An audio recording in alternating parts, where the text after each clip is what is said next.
Okay, we are live. We have Alexander Mercouris with us in London, and we are very honored, very privileged, and very happy to have with us the one and only Mr. Scott Ritter. Scott, Alexander, how are you guys doing? I'm doing great. Well, I'm very well. I hope I'm very well, and very delighted to have Scott on our program. I think this is going to be an exciting program. I hope it's going to be I know it's going to be an extremely informative program. Can I just say, Scott hardly needs introduction.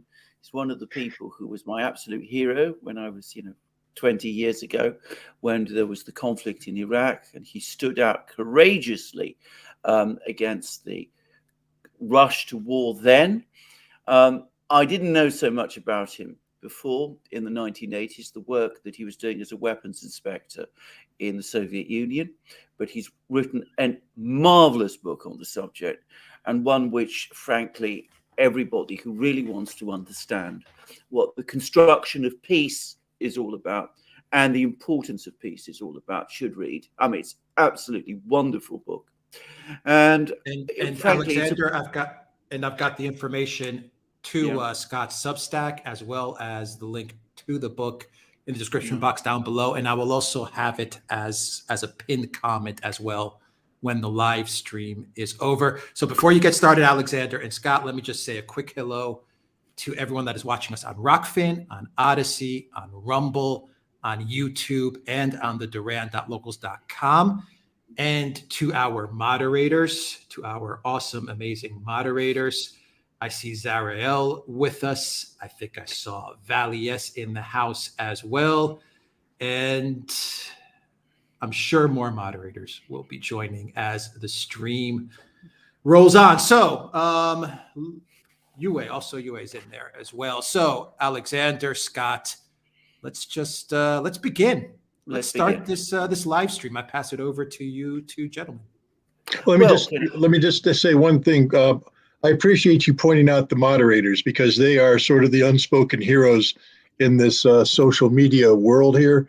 I've learned the immense value of having a high quality moderators on my Telegram channel and also in the YouTube. There are a lot of disruptive elements out there that can make this experience very unpleasant and very unwieldy.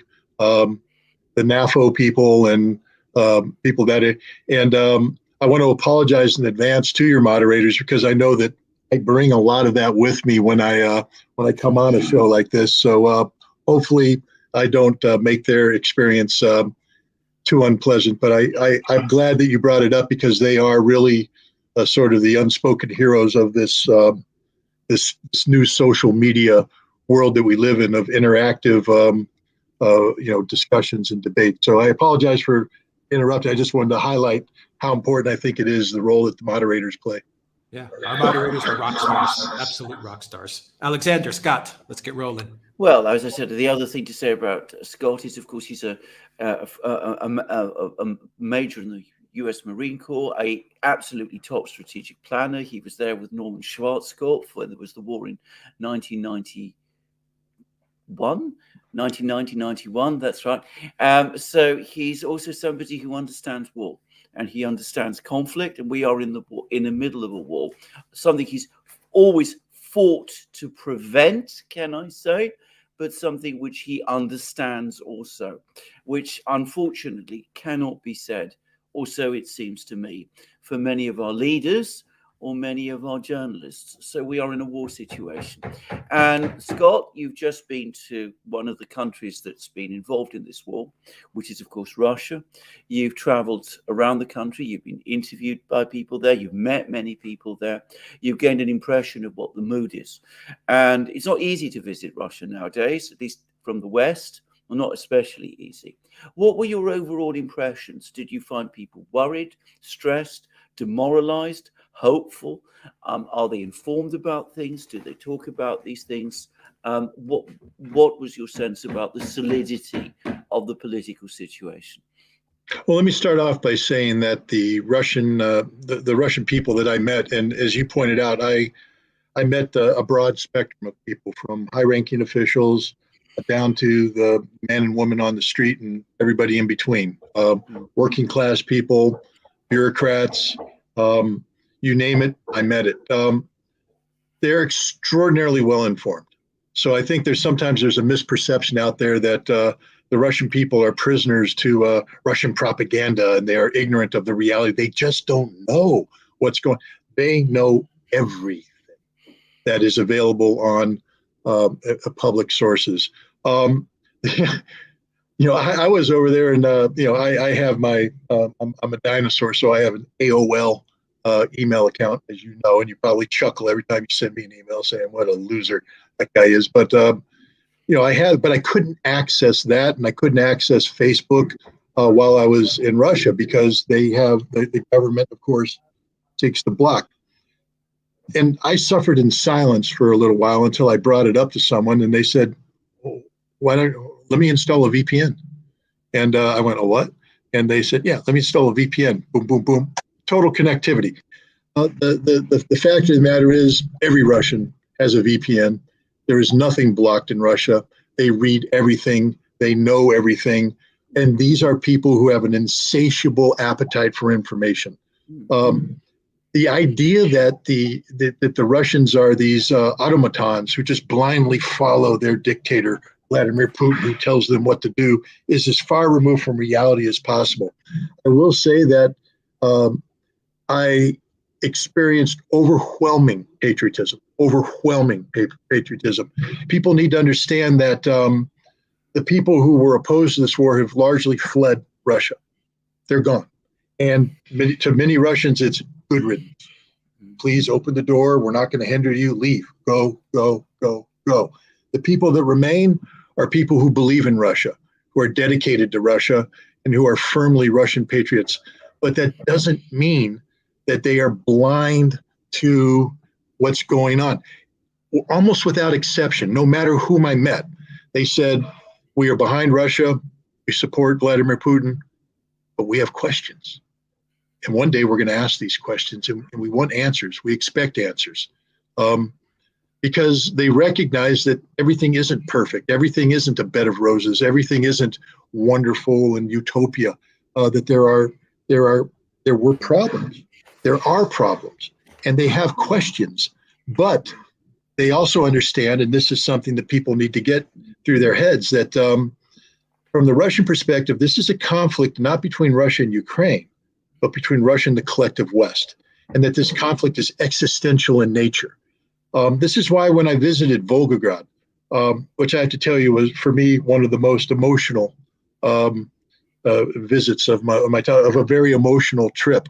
But to go to Mami of Kurgan, where was the centerpiece of the battle, the struggle for Stalingrad between the Soviets and the Nazis, to walk up a hill that is the grave, literally the gravesite of 35,000 Soviet soldiers, to see the giant statue, the Motherland Calls, and to understand what that means. The mother, a female, someone who gave birth to a Russian child, is calling her children forward to defend the motherland. The motherland is sending her children to their deaths, to possible deaths, not because she wants to, but because she has no choice, because Russia has been attacked. And then you superimpose that image with another statue, which is the grieving mother holding her dead son in her arms, the tears forming the pool around her. And you understand the sacrifice that is entailed by sending your children forward.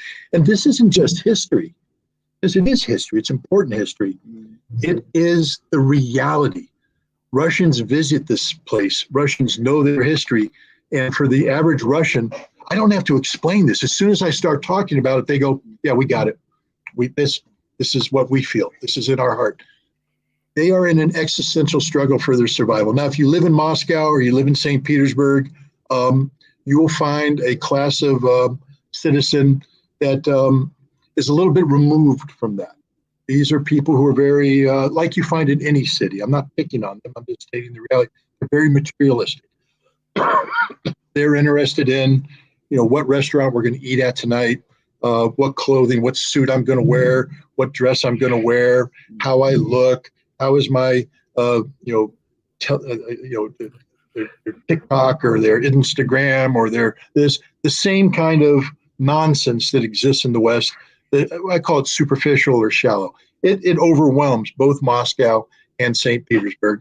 And it's a reality. They're not anti-Putin, but they don't care. As long as they're able to continue in their comfort, they're not engaged. These aren't the people rushing off to volunteer to fight. But as soon as you leave the big city, it changes. I was introduced to the music of a musician who I think his first name is Andre. I can't remember his last name, begins with a B, but he plays the push button accordion like all great cultural musicians do.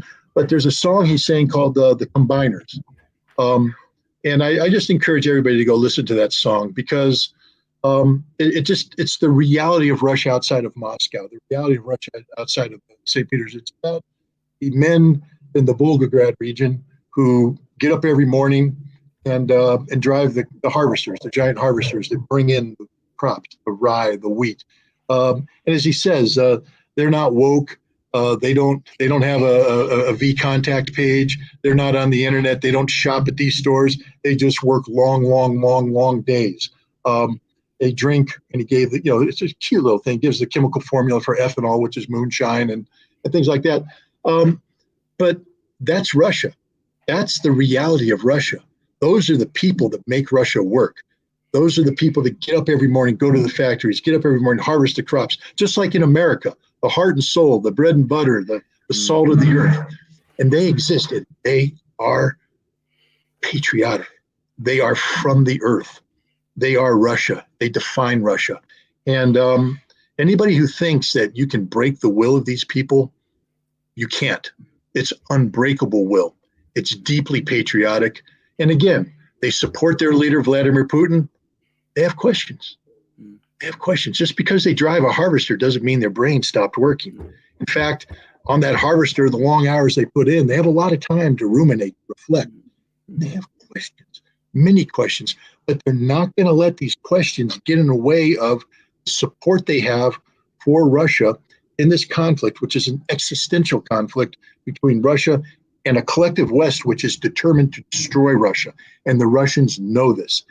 The other thing I picked up on, so when you talk about hopelessness, there's no hopelessness there. There's firm determination. Are they demoralized? Far from it. Firm determination.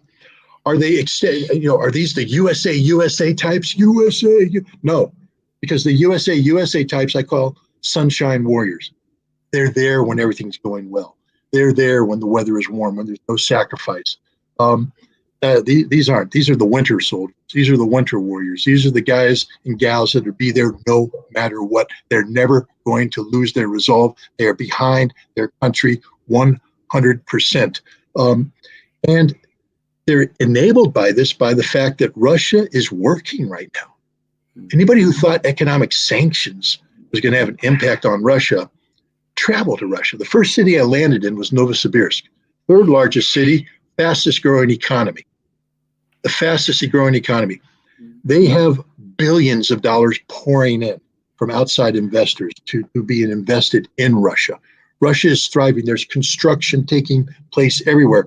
The other thing is all the money that those oligarchs used to make in Russia by stealing Russian resources and then taking it out, places like London and Monaco and elsewhere, that money can't leave anymore, but it's still being made and it's being reinvested in Russia. City planners used to talk about how difficult their budgets were, just like everybody. You have a limited amount of money, everybody asking for it. Now what they're saying is we are calling people up saying, hey, we got some money, want to do a project for us. They got more money than they know what to do with. Now, some of the questions that people ask is, hey, if we have this much money, why do we still have, some problems here? There's questions about the bureaucracy. There's questions about corruption. There's questions out there. To say that Russia's perfect is wrong. But the Russian economy is not faltering. It's succeeding. It's thriving. And it's going to thrive down the road because Russia's learned something the West hasn't.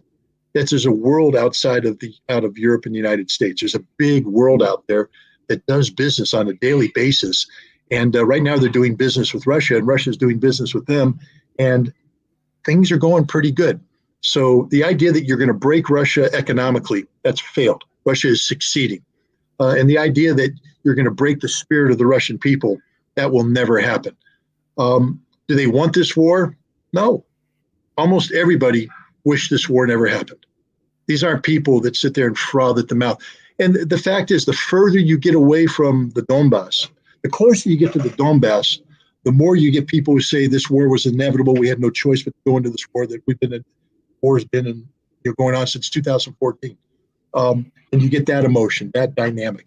But the further removed from that, you have people saying, I don't know, should we have gone in? I don't agree with going in. Maybe we could have done something different because it's less personal, less emotional.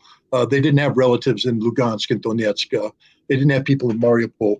They didn't see what happened in Odessa. They didn't participate in that. They weren't at Maidan and understanding the right sector and the role that these neo-Nazi organizations played in suppressing Russian language, Russian culture, etc. But that debate's done. No one's talking about that anymore. They're talking about we are in an existential struggle with the collective West that has turned Ukraine into a weapon against us. And so they are determined to win this conflict. And oftentimes the definition of victory that's put out by the average Russian far exceeds that which has been articulated by the Russian government to date. And so there's a potential political problem for the Russian government that if they take an off-ramp, a diplomatic off-ramp that allows the perception of a anti-Russian element in Ukraine to continue to exist, a cancer to exist, that this will be a big political problem for Vladimir Putin, that the Russian people, having bought into this existential crisis, believe that there has to be a solution that addresses that very issue. And that issue is Ukraine, the weaponization of Ukraine. And so sadly, for the people of Ukraine, by allowing yourselves to be used as a proxy by the West, you may lose your nation, because there is a growing sentiment in Russia that this ain't over until it's over. And what I mean by over is lights out for Ukraine as it currently exists. I just think you lots of things there, Scott. Can I just first of all start by talking about the economy? Because this is what I used to mainly do. I mean, I'm not a person, as we know many times, I've said this, who's a military person. But economics, the economy, the Russian economy, was something I always used to talk about. And I always used to say people are underestimating it. This talk about it being a gas station, masquerading as a country, is completely wrong. Alex and I have done lots and lots of programs about this. Nobody would ever say that I was somebody who took a downbeat view about the Russian economy.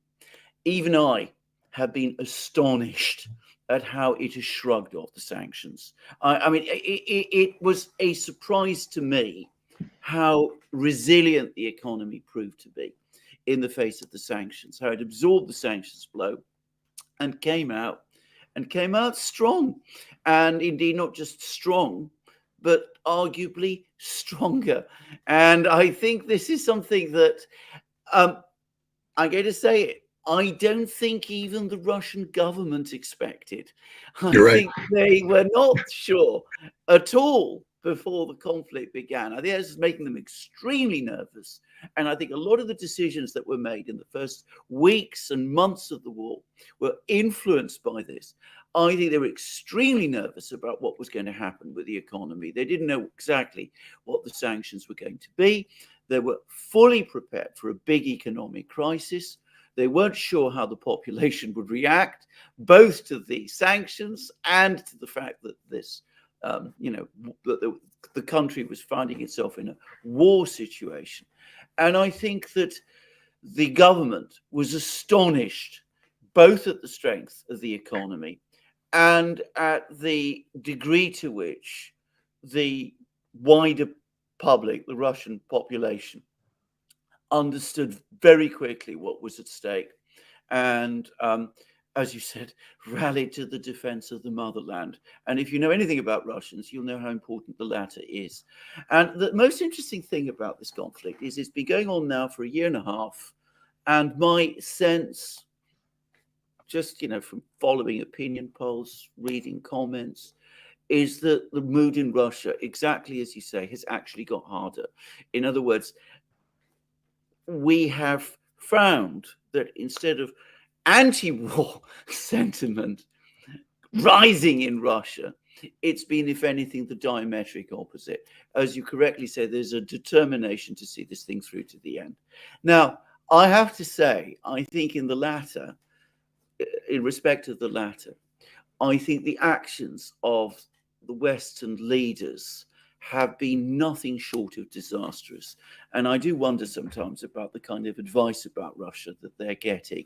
I mean, supplying German tanks to Ukrainian soldiers who daub iron crosses on them? To Russia? To the Donbass? I mean, that was a crazy thing to do. I mean, the stupidest possible thing that you could have done. And the way people talk about Russia and the language that is directed at this country, of course, it is going to make people in Russia feel the way they do.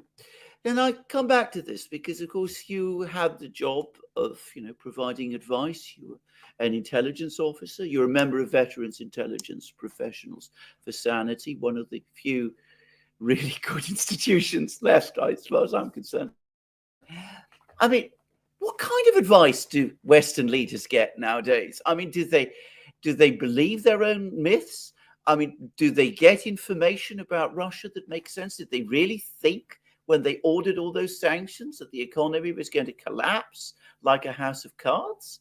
I mean, is that what they thought? Here's the thing. I mean, we just start with fundamental principles. I've said this from the very beginning. It's something that was pounded in my head as an intelligence officer. If you don't define the problem properly, you'll never get a solution, because whatever solution you're trying to come up with can't solve the problem because you haven't defined the problem properly, and you're probably going to make it even worse. And so it's essential when we talk about coming up with a Russia policy that we define Russia properly. But to do that, you have to be programmed into being willing to learn about Russia, to listen, to consider the Russian point of view, etc. Back in the Cold War, when I, and I mentioned this in my book, I talk about this in my book, when I showed up, I was recruited as a first lieutenant, a junior first lieutenant, into a world of majors, colonels, and generals, because my resume said that I majored in Russian history, that I had 2 years of Russian language, and I had published 2 articles on Russian history in very preeminent journals. So they said, this guy qualifies as a Russian specialist, a Russian expert. And I had spent 2.5 years immersing myself in Russian military art. And I had a good reputation of being somebody who understood the Russian way of war. And so they brought me in as a junior guy and plugged me into a system full of real, honest-to-God experts on Russia. We're talking about the finest foreign area officers the world has ever seen, men and women who had advanced degrees in Russian history, advanced understanding of the Russian language, who had immersed themselves in Russian culture, not because they wanted to be soft on Russia. This was the Cold War, but the fundamental principle of know your enemy reigned true. And so these are people who could discuss Russia and the Soviet Union in depth, in detail. And the same thing with the diplomatic corps. We had people like Jack, I think Jack Smith was our initial deputy guy, well-known Russian expert. Jack Matlock, the former Russian ambassador, today's in his 90s. But at the time, this man knew more about, he had more knowledge in his pinky right now than the total knowledge of the people advising Joe Biden have in their collective brains. These are genuine experts. And these are people, they're not perfect. Sometimes they got it wrong. But I will tell you that one of the reasons why the Intermediate Nuclear Forces Treaty succeeded is because the people who negotiated the treaty and the people who implemented the treaty were honest to God Russian experts. So when a problem occurred and they needed to come up with a solution, these are people who had a solution that was relevant to the problem, a solution that could be absorbed by the reality of the situation. And then the Cold War ended and these people were shunted aside. I told this story in Russia. I'll tell it now for the audience. It's not secret, but I didn't talk about it too much, but I was recruited by the CIA while I was a UN weapons inspector. I was recruited twice. The first time they brought me in, they tried to bring me into the Directorate of Intelligence. And so I went down to Langley and I did my interview with the head of the, what used to be called SOVA, Soviet Affairs, but then that became unpopular. So it was renamed Russia and East Eurasian Studies, something of that nature. But OREO, Office of Russia and East Asia, or Eurasian Studies, something of that nature. But I was interviewed by the head of that branch, and I talked to him. And I'm a guy who literally just spent a couple of years in Russia, working with senior Russian officials disarming Iraq.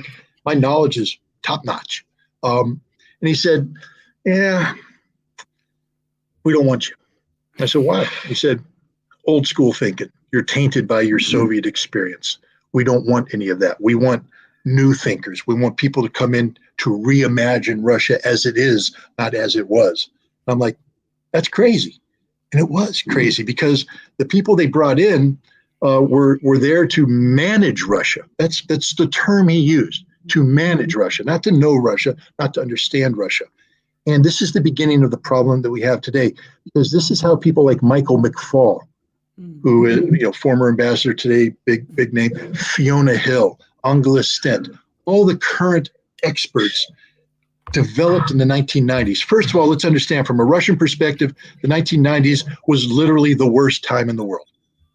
The collapse of the Soviet Union and the near total collapse of the Russian Federation. One of the things that I picked up on in this trip was the fact that millions of Russians died in the 1990s. Millions of Russians died. It was a near genocide. Most of them were men who committed suicide, men who drank themselves to death. The average life expectancy of the Russian male dropped to below 50, I think 49 years at one point in time. The people that held Russia together was the Russian wife, the Russian mother, the women of Russia. They were strong. They continued to work 2 jobs, 3 jobs, 4 jobs, and they raised a family and they got their kids educated and they saved Russia. They were the salvation of Russia. But Russia was being exploited politically and economically by the collective West, by this new breed of Russian manager. And then Vladimir Putin comes along in 1999, the most unexpected occurrence in the decade of Yeltsin, and they didn't know what to do about him. They didn't, because they couldn't manage him. They were hoping that they could. The whole idea of George W. Bush, remember, I looked into his eyes and I saw his soul. No, you didn't, George. You looked into the eyes of a man who said, "I'm not playing this game anymore." And that's what Putin said. "I'm going to bring Russia back up," and he has. Whatever you think about Vladimir Putin, I've made this statement, some people get critical of me when I say it, he is the most significant and important Russian political figure since Joseph Stalin. And that doesn't mean that I'm equating him to the crimes of Stalin. I'm talking about Joseph Stalin, the man who took a collapsing Soviet Union, the failure of the Lenin point of view, and surrounded by enemies, and built a nation capable of withstanding the shock of the Second World War. Not a perfect leader, but a great leader, a great in terms of what he built and what existed. Vladimir Putin saved Russia. If it weren't for Vladimir Putin, Russia wouldn't exist today in its current form. And I think almost everybody agrees about that. But the advisors that are there today, these are people who don't know Russia. Their main claim to fame is that they hate Vladimir Putin. That's the one thing they all have in common. They've all written PhD theses that are pretty much the same. I've read them. Yeah. They all cut from the same thing. Vladimir Putin is an autocrat, anti-democracy, bad for the world. There it is in a nutshell. They never say Vladimir Putin saved Russia. If it weren't for Vladimir Putin. And why is it important to understand that? Because the Russian people know this. The people who emerged from the 1990s know what Vladimir Putin did. They know it and they appreciate it. They're able to compare and contrast the horrors of the 90s with the relative thriving Russia that exists today, and they know how that happened and why it happened and who made it happen. But our advisors to Biden and company, that's not how they see it. They're not defining the problem properly. You spoke of economic sanctions. Had I been advising the president of the United States at the time, I would have advised against sanctions. I would have said, Mr. President, we have more influence on the Russian economy and therefore on the Russian body politic by furthering our engagement, not lessening our engagement. And if you want to bring down the Russian economy, don't encourage a divorce, but get in there and then start playing games, manipulation games, not on a big scale, death by a million cuts. I can shut down the Russian economy by being in there better than I can by pulling back and trying to starve it. That's the advice I would have given. I also would have taken advantage of that to generate real anti-war sentiment amongst the Russian people. But what we did is we tried to overwhelm them, cut them off, total divorce. That was the best gift we could give them. And here's the other thing that people don't understand. There's this thing called the pandemic. Remember that? How it shut down the global economy? Russia had already begun the process of adapting to economic shock, meaning Russia had already put in place programs, systems, et cetera, that are designed to buffer against this kind of economic isolation and shock and dislocation. And so what we did is we played to the Russian strength. We came into a Russia that was already prepared to be separated from the global economy. And we sought to separate them further from the global economy. We played to their strengths, and Russia observed. But you are correct. The Russian government was scared to death of these sanctions. People ask, why didn't Putin do X, Y, and Z? Well, one of the reasons is anything more than a special military operation using existing forces at stake would have required a mobilization. And Putin wasn't sure of two things. One, could the economy, the Russian economy, which was struggling to come out of the pandemic, could it survive a rapid transition to a mobilized economy? And the answer that he came up with was no, it couldn't, that we would put at risk everything that we've put in place here. And we still don't know what the impact of sanctions will be. Many Russians thought, including Putin, he was advised that it could be a 20 to 25% contraction of the Russian economy. And they had to be prepared for that. So while it's contracting, you throw another monkey wrench in there, which is to mobilize 300, 500,000 working class men, pull them out of society. That could have been a death blow to the Russian economy, which then comes through the issue of politics. People don't respect the fact that Putin is an elected leader, that at the end of the day, he doesn't win elections like Saddam Hussein used to with 99%. He wins elections with 54%. 60%, et cetera. I mean, there's an opposition. There's a political opposition there. And a lot of Putin's support is what I would call the comfort people. What I mean by that is so long as the economy is working, they're gonna ride, hitch their horse to the wagon that's pulling the economy. So you have 20, 30% of the Russian voting population, especially in the big cities, who are tied to the Western marriage with Russian economy. And Putin couldn't be the guy blamed for that, because if he did, he would lose that. And when you lose 20, 30% of the voting group, you lose elections and it's over. It's all she wrote. So what we did is we made that divorce on our own. We gave Putin the greatest gift. Two things. One, divorce with the West. Now the Russian population is there. They can't blame him. They have to blame the West. So they rally around Putin. And now the difficult decisions that have to be made to adjust, they'll make without holding Putin account. Two, the oligarchs, the greatest weight on Putin's shoulders. These oligarchs who stole trillions of dollars worth of Russian wealth and invested it abroad were suddenly disenfranchised overnight. And now, in order to survive, you have to come back to Russia and you have to reinvest your money in Russia. One of the more interesting conversations I had, again, was with the city planner who was like, we got more money right now than we've ever had. We don't know where to invest it. We have to bring people in to do this. So we screwed this up big time. The advisors didn't understand Russia. They provided the absolute wrong advice. In fact, if I were a conspiracy theorist, and I'm not, I would say that the people advising Joe Biden are working for the Russian government, that they're actually Russian double agents, because everything Joe Biden done, and this is not I'm going to say something that sounds funny, but it's serious. In the United States, if you go to the gas pump, there's little stickers of Joe Biden. I did this, and they're pointing to the price. And it's sort of a revolt, because of the gas prices. But and thank you, Joe Biden. The Russians all sort of tongue in cheek would just say, "Hey, when you see Joe Biden, tell him thanks. We really appreciate everything he's done for us, because none of this would be possible without Joe Biden." And this is the God's honest truth. Nothing, every decision that's been made by the United States, whether it's an economic decision, a political decision, or a military decision, has actually helped Russia, improved Russia's case. And I'm even getting to what they've done with Ukraine. One of the main reasons, and I don't want to jump ahead too much, but one of the main reasons why the Ukrainian counteroffensive is failing is because of the Western equipment we've provided them. Yeah, they don't know how to use it. It's because of the Western training we provided them. We've tried to train them to be NATO combined arms warriors. They can't do it. So they're taking equipment they don't know how to use, equipment they can't maintain. They're applying it to operational art they don't understand. And they're running into a buzzsaw of the Russians falling back on their strength, doctrinal defense.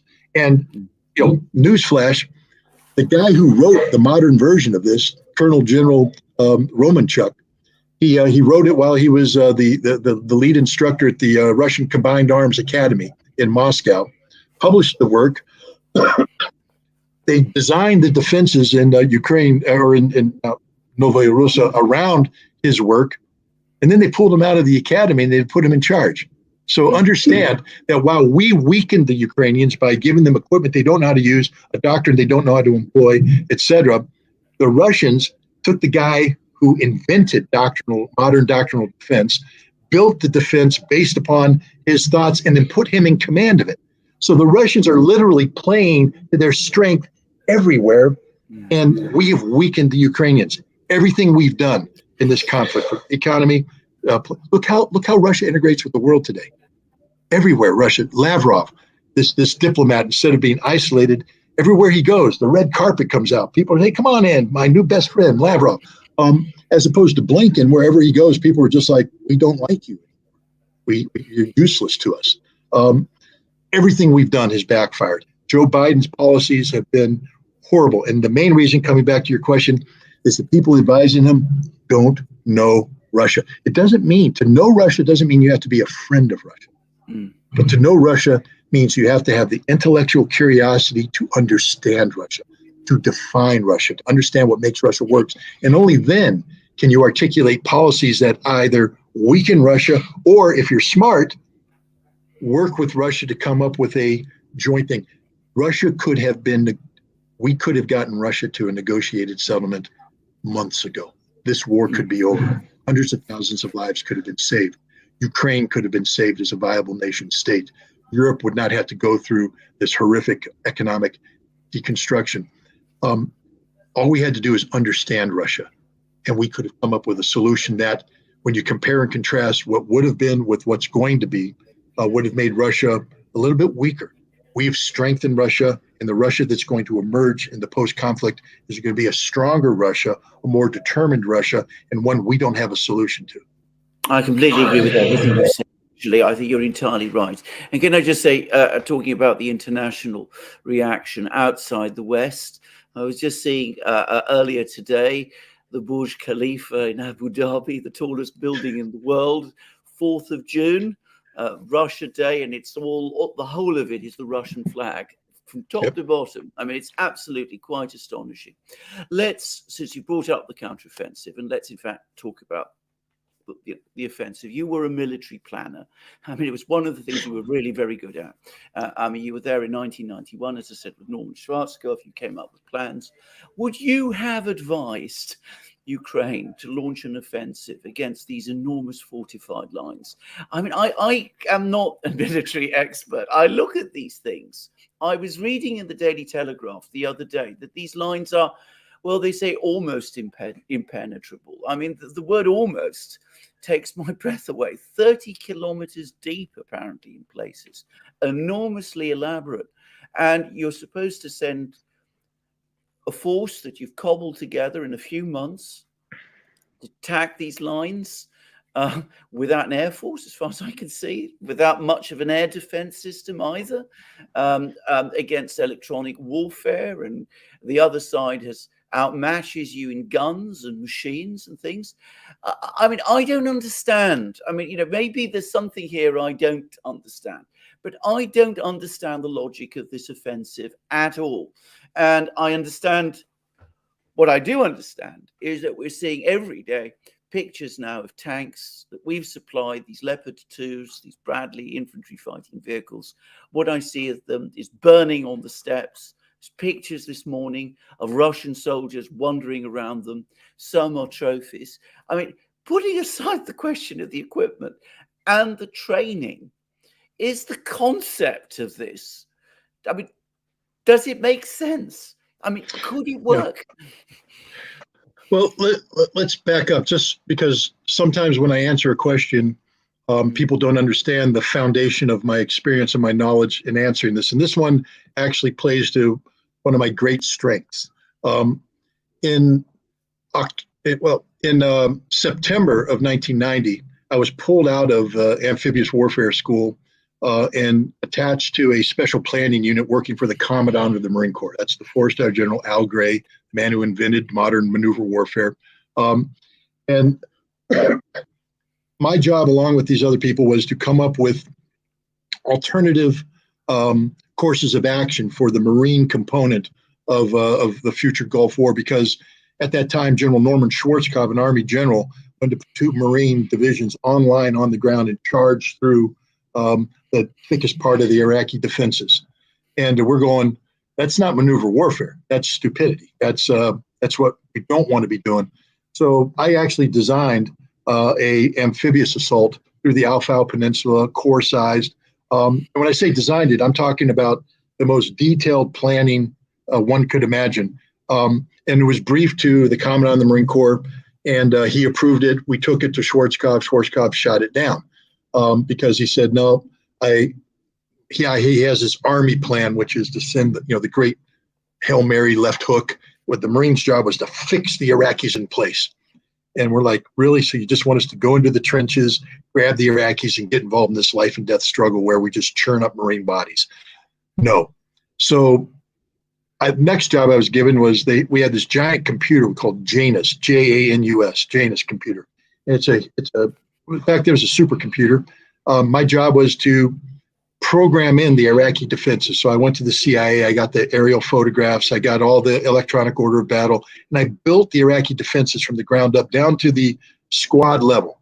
And then you have to populate it. So you have to go in there and put in morale factors, ammunition sustainability factors, training. Every unit gets it. We did the research on each unit, and we tried to replicate that. We did that with the Marine units as well. And then we built in doctrinal defense, how it would operate, et cetera. And we lined them up. We did the 2 divisions. They did the diddle straight up the middle, and the Marines got their butts kicked. Went in there, grind, attack stops. Now, we can say 2 things. 1, Marines will never win. That's not the answer. 2, we programmed the computer wrong. So then we had to go back and reprogram it, readjust it. And we did this from October, November until early December. This is what I did, 24 hours a day, 7 days a week. I slept there, I ate my meals there, because this was important. We had to get a plan, a concept to General Boomer, the Marine commander, so they could launch this attack. And by the time we finished doing this, I finished doing this because I was the officer in charge, we finally came up with a course of action that had the Marines successfully breaching the Iraqi defenses and able to push through to Kuwait City. And we sent that to them. One of the proudest things in my life is that when the Marines began their attack, everything I simulated exactly happened. We punched through the lines. We rolled through the Iraqis. General Schwarzkopf, we actually disrupted his plan because he didn't want the Marines taking Kuwait City on day 3.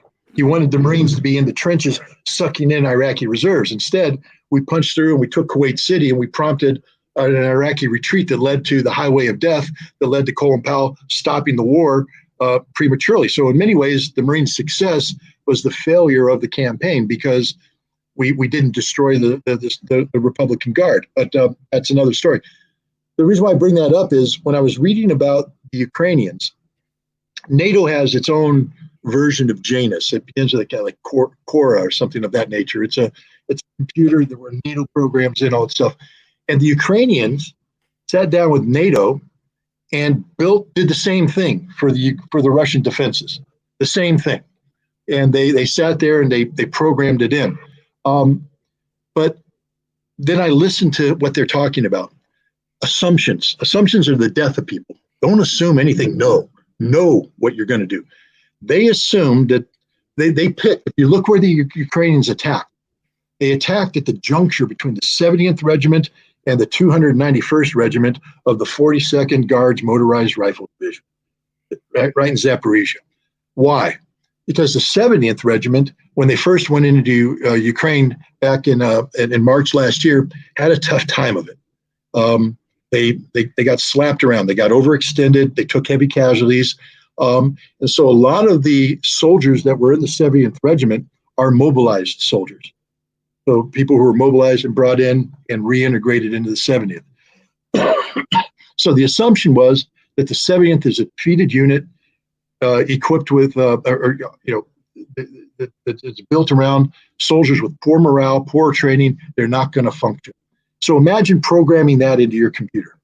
Then you have the 291st, which is only marginally better. But if you pick the seam between that defense, because you assume that the Russians can't communicate, that's the other thing, poor communication, poor response times, etc. You pick that seam, you'll punch through, go in deep, and begin the disruption of the Russian rear area where their artillery is, etc.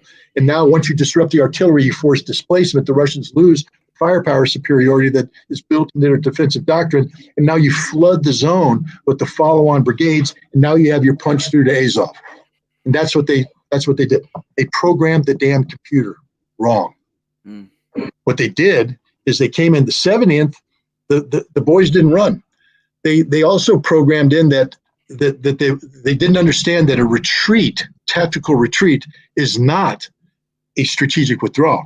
If you had taken the time to read Romanchuk's article that he published in March on defense, you'll know that the first line of the defense, before you even get to the first line of the defense, you have the flexible zone.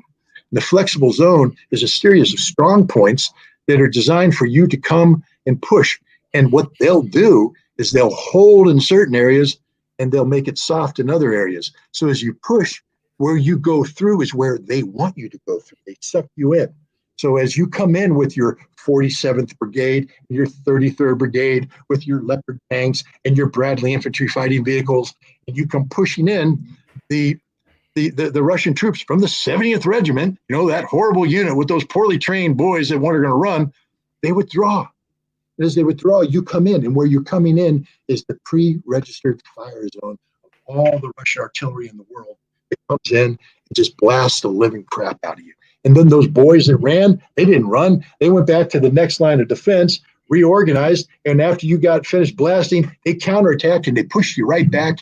And the end result, they lose 71 dead, you lose 1,500 dead. That's a casualty ratio that'll happen all the time. The other thing is, before this war started, again, we have to get into planning assumptions. What planning assumptions did the Ukrainians make? I think they made certain planning assumptions that their air defense was going to be able to hold at bay Russian helicopters and Russian fixed air. But leading up to this whole time, General Surovikin has carried out one of the most masterful campaigns in the history of modern war. And this is the anti-air defense campaign. He has been doing this for months now. And they flood the zone with these uranium drones and other drones. They get the Ukrainians to commit while the intelligence collects. Then they send in other weapon systems, and they've been popping these things off to the point now that there is no effective air defense in the zone of conflict. So any assumptions that were made that your Iris-T and your Patriots and your NASAMs and your Books and your S-300s were going to somehow keep the Russians back, that's gone.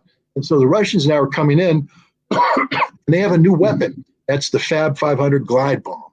It's a precision-guided weapon. They don't even have to get within the envelope. They can drop it outside of the envelope of Ukrainian air defense, and the bomb comes in and hits right where it's supposed to hit. 500 kilograms, 1,000 pounds, high explosive, boom. But the thing is, because there's no air defense, the Russians can bring their aircraft in even closer. And so that means that the Ukrainians are getting picked off in their distant assembly areas, where they made assumptions, planned assumptions, that when we begin to assemble the forces before we make a move on the line of contact, we assemble them here, and then we begin to, they're getting hit there. Not only are they getting hit there, but gosh, those things like ammunition, fuel, command and control, they're all getting hit too. So the Ukrainians are losing all the cohesiveness that is necessary before they go in. But then the last thing too is, even if it all worked for the Ukrainians, and it's not, none of this is working, the training. See, when I built in training assumptions into Janus, I had to go back and research a lot of Iraqi training and find their weaknesses. And I had to do the same thing for Marines. Not all Marine units are trained the same way. Some Marine units have better commanders than others, and some had they had a different training focus. They've been focused on doing a MEU operation in the Westpac and not working in 29 Palms attacking fortifications. So different levels of training, experience, etc., had to be factored in. All of these Ukrainian units went to Grafenvor or to another NATO training facility, and they were trained on NATO combined arms operational theory. Now, I did this for the Marine Corps. It took me 2.5 years for my battalion to be able to say, we're ready to do this. We're ready to do this. They tried to get the Ukrainians to do this in a month. Yeah. Ain't going to happen.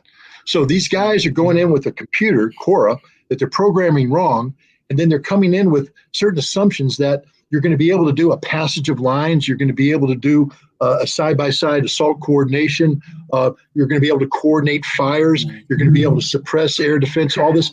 None of it worked. They just went straight into what the Russians had pre-planned, got sucked in, got hammered. And the equipment didn't work. Again, the Finns gave them these 2SRs, they call them. They're modified Leopards with this fancy little thing on it. Doesn't work. You know why the Finns gave it to them? Because it doesn't work. I mean, let's just be honest here. The Finns gave them something that doesn't work, and they knew it didn't work. They knew that as you push the mines aside with the dirt, the follow-on elements, half the Bradleys that were destroyed were coming in behind the 2SR, hitting mines that were picked up by the 2SR, blowing them up. And now you have a narrow lane, you get this bottleneck, and now the Russians are hitting you with the ATGMs and the artillery, and it just goes to hell in a handbasket. And that's why you had this horrific little thing. But that's what we could see. What we weren't seeing, what was happening behind the line, too, is that the columns were being hit by the helicopters and being struck. This counteroffensive failed before it began. And unless something dramatically changes, and there's no reason to believe it's not, this counteroffensive has no chance of succeeding. None. I mean, I have to say that is how it looks to me. I mean, are you saying, Scott? I mean, that in fact all this training that it actually did weakened Ukraine. In some ways, it made Ukraine both more confident about launching this offensive, and at the same time, it made their force more incoherent. They're trying to do something that is far beyond their reach. When in fact, if they were doing something which was perhaps closer to what they normally do, that might have actually worked better for them. 100%. Look, the right thing to do for the Ukrainians, the right thing all along, would have been to take these brigades and turn them into mobile fire brigades and play to the Russian. Right now, you're playing to the Russian strength. You literally are attacking where the Russians want you to attack. You're attacking defenses that are designed to destroy you, commanded by the man who designed it all. I mean, you couldn't pick, if you were going to pick all the strengths for the Russians, they have every one of them. And you're coming in with nothing but weaknesses. There's no advantages for the Ukrainians. Russia becomes less capable when being compelled to carry out offensive operations because they've spent the last 8 months training for just this very thing.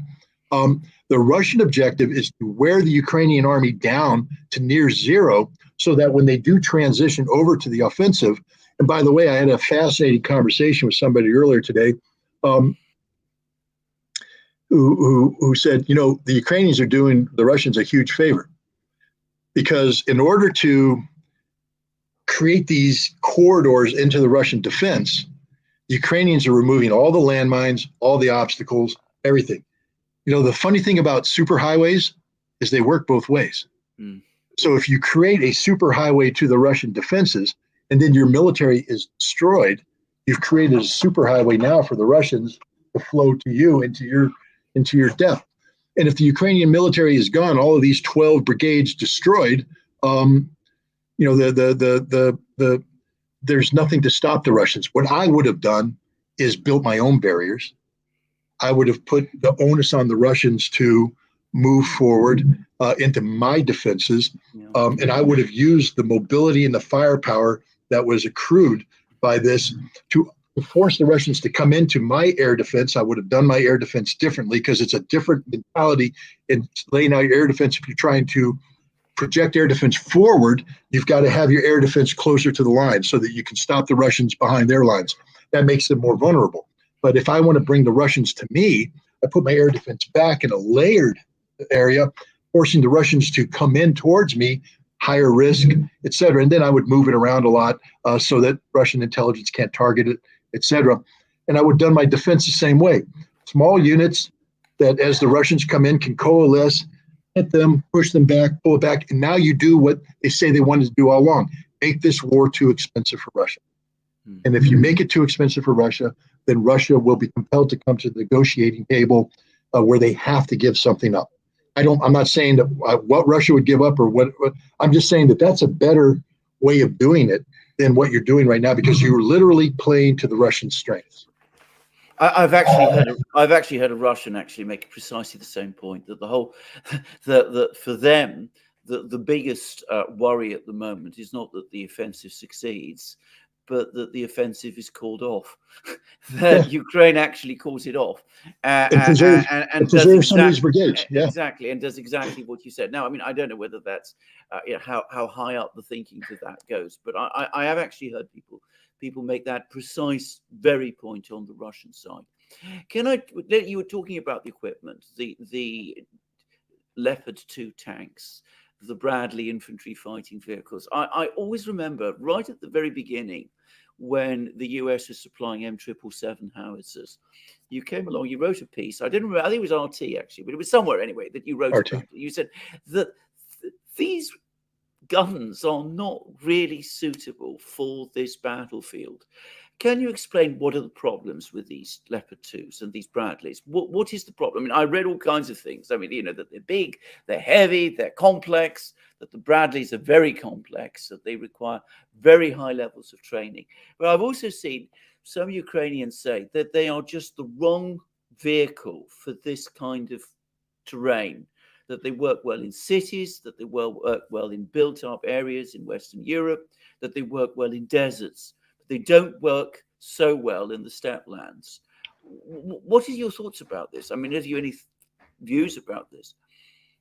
Well, let's just start with when you buy a weapons system, you're buying it for a particular mission capability that is linked to doctrine, linked to operational art, linked to an entire systemic way of supporting it. So we don't just buy a Bradley vehicle. Everything about the Bradley has to relate to doctrine. To give you an example, 25 millimeter chain gun. Why do we have that? Why did we pick that weapon? It's designed to be able to suppress most non-hardened targets, light armor vehicles, anti-tank weapons, etc. You also have a TOW-2 missile system on board. That gives you the ability to reach out and touch targets, the armor targets 4,000 meters away. The Bradley's not supposed to fight in isolation. It's supposed to fight with a infantry armored team. So it's supposed to be armored vehicles with you, maneuvering together with you, providing additional firepower suppression. And you're working it together with artillery systems that have that have the ability to communicate, coordinate, and integrate their fires. So the Bradley is part of a systemic way of waging war. And for the United States, the Bradley capable of being used because we designed it and we know what we want it to do. We know what its limitations are, et cetera. Plus, we can maintain it. We built it knowing what its maintenance requirements are. We have all the spare parts. We have the people trained to do this, not only in the depots, but people up front. So if the Bradley breaks down, the crew itself can do a certain level of maintenance. The battalion can bring in other maintenance people. Brigade can bring in more, and you can keep the Bradley in the fight longer this way. The problem by just giving the Bradley to the Ukrainians is they, first of all, they're not used to the system. We take a guy straight out of boot camp. We train him to be a soldier, and then we send him to Bradley school, and they learn all about the Bradley and all that. So the only thing they know is the Bradley. Now we have Ukrainians that are doing BMPs. They've been doing BMPs all their life. They understand this, the brutal simplicity of the BMP, and now you're turning them over to the Bradley, and they're going, wow, I mean, it's cool. It's an American vehicle. It looks nice. You got 25 millimeter chain gun, goes pop, pop, pop, pop when you want. And you pull up the toe and aim it and fire it. And wow, it's sexy as hell. And then it breaks. And they're like, how do we fix it? Don't know. What does the book say? Well, my instructor told me, but he speaks English. I speak, and the translator wasn't very good. And now they have to tow it out of the battlefield back all the way to the rear to get repaired. That doesn't work. But it's also being employed incorrectly. The Bradley cannot survive by itself. End of story. It is not a tank. It looks impressive, but it's not a tank. And when you move the Bradley forward as if it's a tank, it's going to die a violent death every single time. And that's what's happening. The Bradley is the worst system to ever give to the Ukrainians because they don't know how to use it. And the Bradleys that we're giving them aren't the good Bradleys. It's called the ODS, the Operation Desert Storm variant, which means that it's a Bradley that was conceived after 1991. All right, now I'm a Marine. My math isn't that great, but 1991, 2023, that's a lot of years. That's like 32 years. Correct me if I'm wrong. So they're getting a system that's 3 decades old. 2 things about it. One, it's already broke. It's broke before it starts because it's been around forever. It doesn't work. These are systems that in many cases were in a warehouse, mothballed. They now have to pull them out, get the engines running, get them up to a basic level of operational capability, turn them over to the Ukrainians, and now the Ukrainians are taking them. And you say to yourself, well, where are all 60 of them? They don't work. Half of the Bradleys are in the back. They can't start right now. The ones that do work come to the front line, but many of those break down before they get there. The Bradleys that make to the front line get slaughtered because they're employing them incorrectly. The Leopards are the same thing. These were systems that were in a warehouse. They pulled them out, they barely got them running. They turned them over to the Ukrainians, and the Ukrainians don't know how to use them. They don't know how to employ them properly because a tank in isolation is a death trap. And so here you have Leopards, and ask yourself the following question. Why are Leopards fighting alongside Bradleys? Because the Leopards belong to, I believe, the 33rd Brigade. The Bradleys belong to the 47th Brigade. They never trained together. 2 totally separate training cycles. And suddenly, 2 units that never trained together are thrown together in the most complicated kind of combat, side by side, trying to coordinate with one another. Why is the Bradley fighting with a Leopard when they've never trained together? Which means that the Leopard and the Bradley don't know how to fight together, don't know how to complement one another, and they're doing this without adequate artillery support, without no air support, electronic warfare that doesn't work. They can't communicate. If you can't communicate, you can't coordinate. And if you've never trained with each other and you're not coordinating, what happens? A cluster, what, in the middle of a minefield where everybody dies. Yeah. And that's what's been going on. I mean, that is all extremely interesting, actually. And can I just say, I mean, I think sometimes it's asking altogether too much of Ukrainian soldiers to fight as if they were US Marines. I mean, US Marines are going to be one of the best trained soldiers in the world. And Ukrainian soldiers are going to be conscripts, reservists called up. They're not going to have that kind of level of professionalism and organization and skill. And again, do people understand this? I got the sense, I was following the British media very, very closely in advance of all the decisions to send these tanks and these infantry fighting vehicles. There's this invincible assumption. You're talking about assumptions, and assumptions are dangerous things. Our equipment, our kit, our Western kit is so superior to the Russians. If we give them our tanks, well, they'll blow away the T-72s, which is what the Russians have. They'll blow away the BMPs because ours is so much better. And just giving these kind of machines to the Ukrainians in itself is going to make them better soldiers and give them this decisive advantage. And even I could see that it doesn't work like that. I mean, I've never been in a military situation, but if you're talking about logistics, if you are asking, you can't just ask one kind of driver, for example, who's driven one sort of truck to simply jump in and drive and maintain a completely different type of truck without proper training. You just don't do it. And besides, comparing one type of tank, a Leopard 2 with perhaps a T-72, maybe the comparisons are not actually quite as valid as you think they are. Maybe what you're doing actually is comparing apples with oranges. That in fact the T-72, the modernized T-72, may be more suited to this particular landscape and this particular type of war and armies than your Leopard 2s, and maybe they were designed anyway for rather different purposes in the first place. I mean, these are obvious things.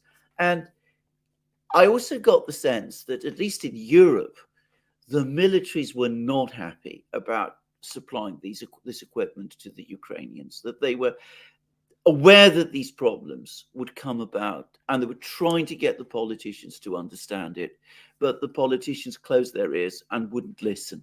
And I don't know how closely you follow the news in Germany, for example, but I mean, a whole string of German generals, former inspector generals of the German military, in other words, their equivalent of the chief of staff. They're not allowed to call themselves that because of the history, but they were basically saying this is a huge mistake. This isn't going to work well. And they were absolutely right.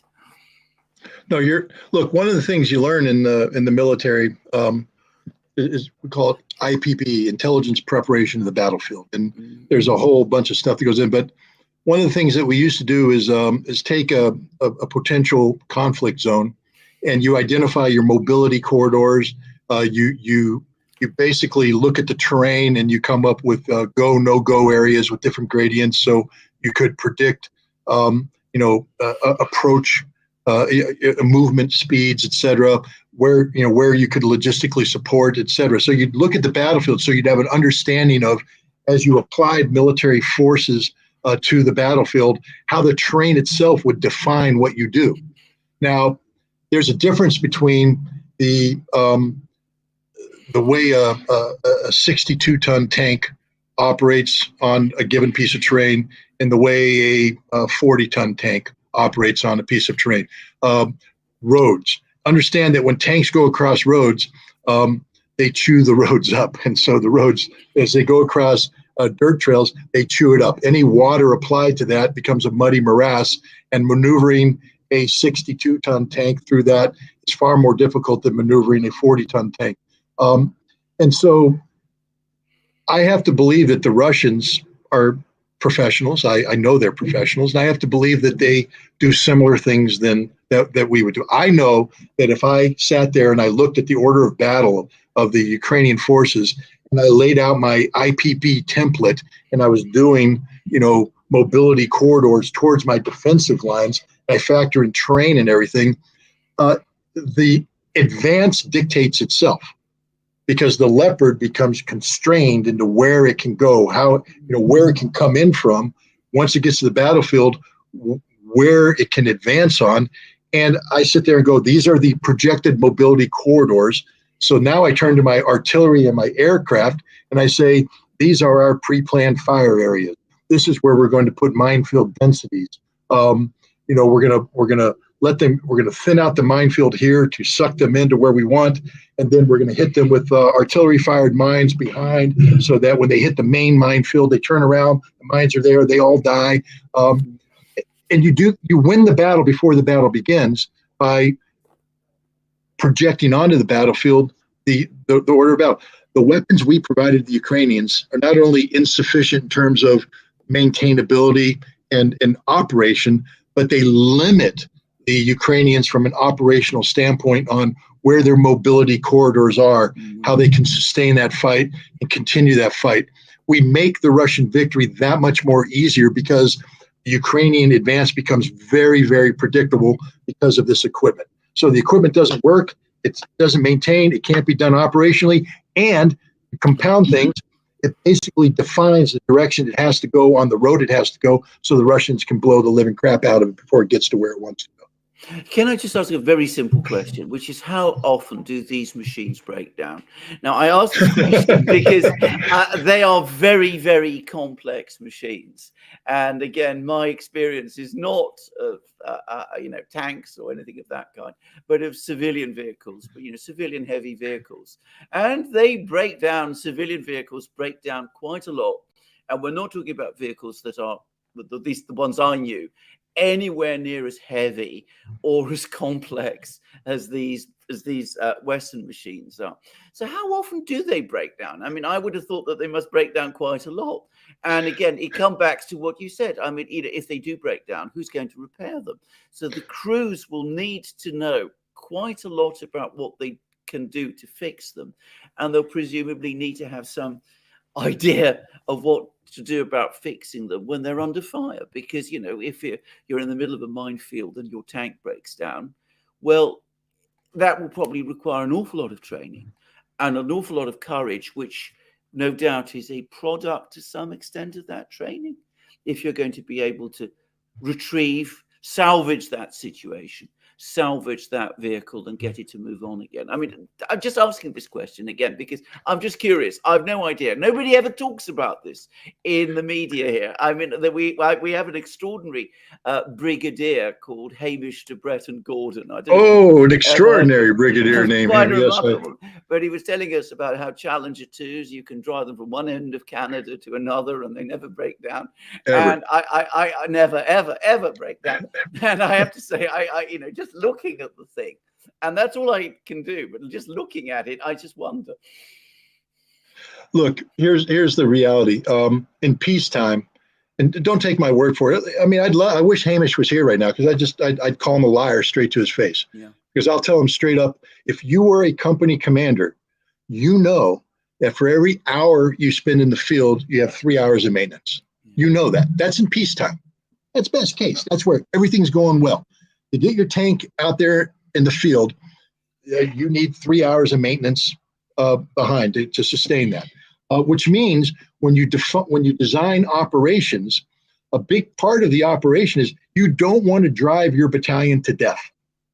All right, so you build in realistic advance rates, et cetera, with operational pauses designed to allow the tank to be maintained, brought up to order, so that you can keep as many of those tanks or armored fighting vehicles moving in the right direction, which is forward, not backward, to get maintained. During the invasion of Iraq in 2003, if you take a look at the Marines advancing on Baghdad, you see the columns.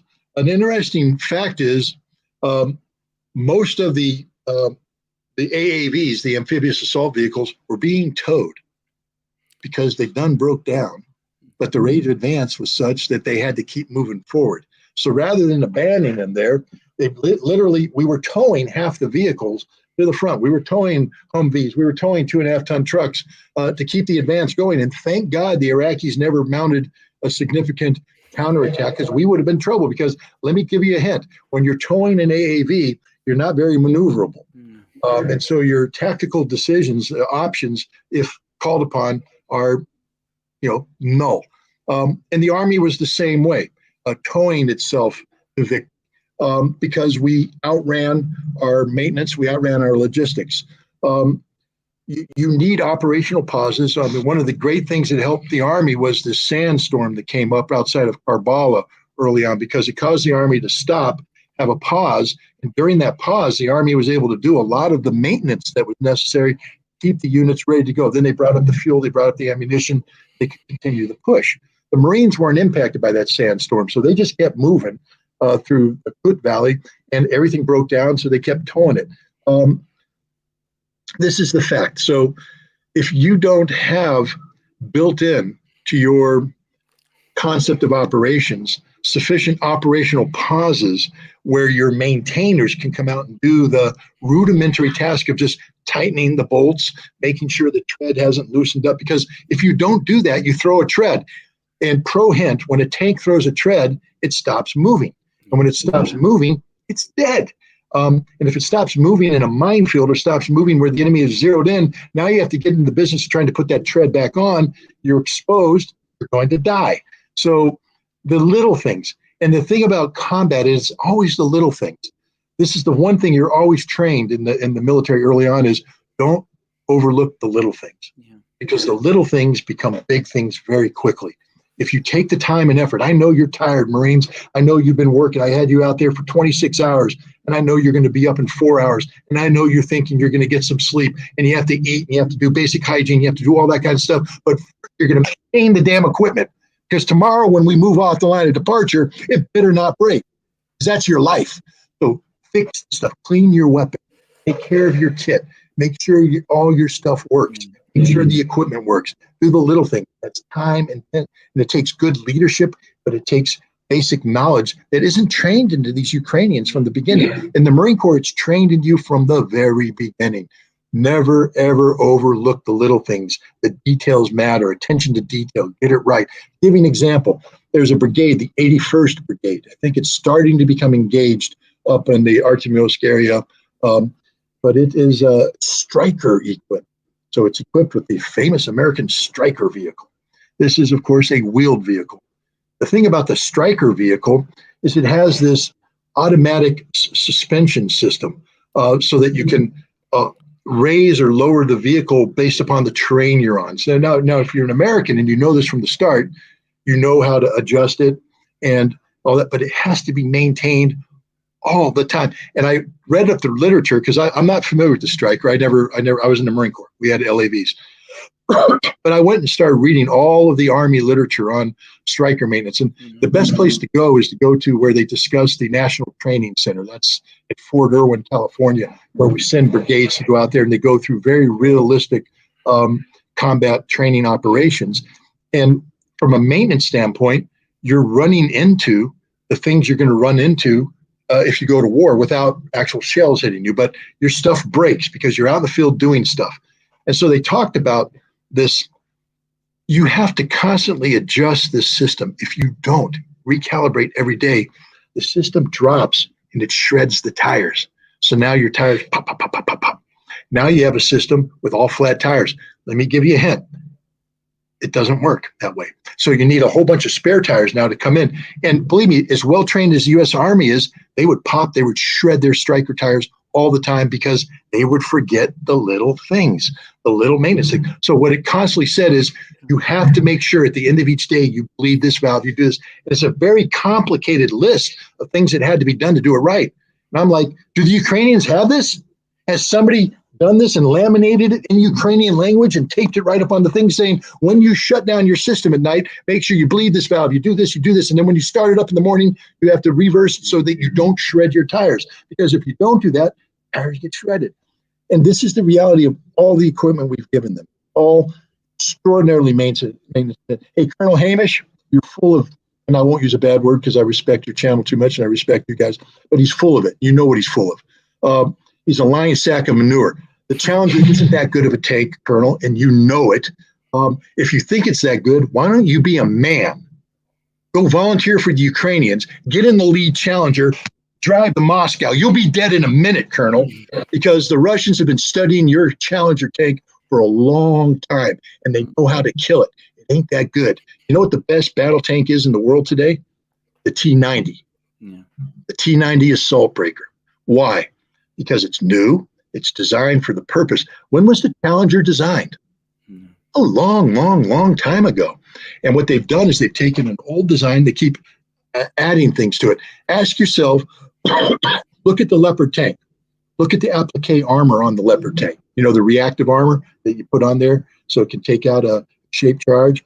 And look at it and tell yourself, ask yourself, is that German applique armor on a Leopard tank? No. You go, no, that's not. That's Russian applique armor. Because the German applique armor doesn't work. Not against what the Russians are bringing to bear. So they bring the Russian stuff on, put it on the Leopard, and that's the beginning of the end. Because now you've basically screwed the system. You know, it's not going to work. The Russians have these modern tanks that are designed to kill Challenger 2s. Yeah. Okay, and that's what people need to understand. The Leopard tank, it's an old system. That means that the T-72 MB modification that they have out there was designed to kill it. The Russians have systems that are designed to kill everything NATO can possibly provide the Ukrainians. Meanwhile, the Ukrainian systems, because they're given the old stuff without any of the new add-ons, aren't designed to kill the new Russian stuff. No. It's a mismatch from the very beginning. Yeah. I remember, by the way, you said talking about the F-777s, and in fact, we've actually had information about this, and it's, I think, widely confirmed that the Ukrainians fire far too many shells from them, wear out the barrels much too fast, and they crack the titanium. And then the nitrogen bleeds, and now none of it works. and apparently they're constantly having to be sent back to Poland for repair. And of course, the Russians are able to pick them off anyway quite quickly. So I mean, you know, it has failed. I mean, the M777 apparently has failed. What about these fighter jets, the F-16s? Are they going to change anything? I mean, they're pretty old aircraft as well. I mean, I was never much of a weapons buff myself, but I remember people at my school back in the 70s in London are very excited about the F-16s. Well, that was a long time ago. That was the 1970s. Yeah. Now, I'm assuming that the F-16 of today is not the same as the F-16 of the 70s. But, I mean, it's conceptually, presumably, based on the original aircraft. Is it going to make a difference? Can it make a difference? Let me put it this way. If the most modern version of the F-16 produced by the United States, with all the bells and whistles on it, all the avionics, etc., with an American-trained pilot on board who is communicating to an AWACS aircraft that has command over the battlefield vision, that has satellite connectivity so it can see deep, and is operating an area out of an airfield that's protected by an integrated air defense that's going to provide a modicum of protection. If it took off against the Russians, it would be shot down 8 times out of 10 because it's not that good of an aircraft. If you get into close, the kind of famous, Top Gun dogfights. Oh yeah, whoa, maybe. That's not how it works today. Today, the MiG-31 takes off and looks out there. The Su-57 takes off. The Su-27 takes off, and the Su-34 takes off, or 35, and they all look out there, look down, shoot down. F-16 takes off, and even before it gets to operational altitude, missiles are coming, knocking it out 150 kilometers away. That's the reality. You will never see that which kills you. So that's that. Let's say it even takes off, though. Where's it going to land? Because that airfield is not going to exist by the time it finishes running its little pathetic suicide mission. Now it's going to come back, and if it lands on the airfield, it may probably crash because it hits a rock, and the F-16 is not designed to hit a rock. It's designed to operate on a perfectly flat thing.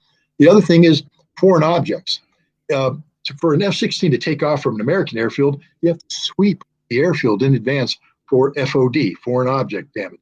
You don't want to suck in that giant little, intake valve, sucks in things. And if you leave a screw, a rock, a pebble, piece of shrapnel, sucks it into the engine, which is a very high maintenance engine. And that's the end of your F-16 because it's a single engine aircraft. So once the engine goes down, it's done.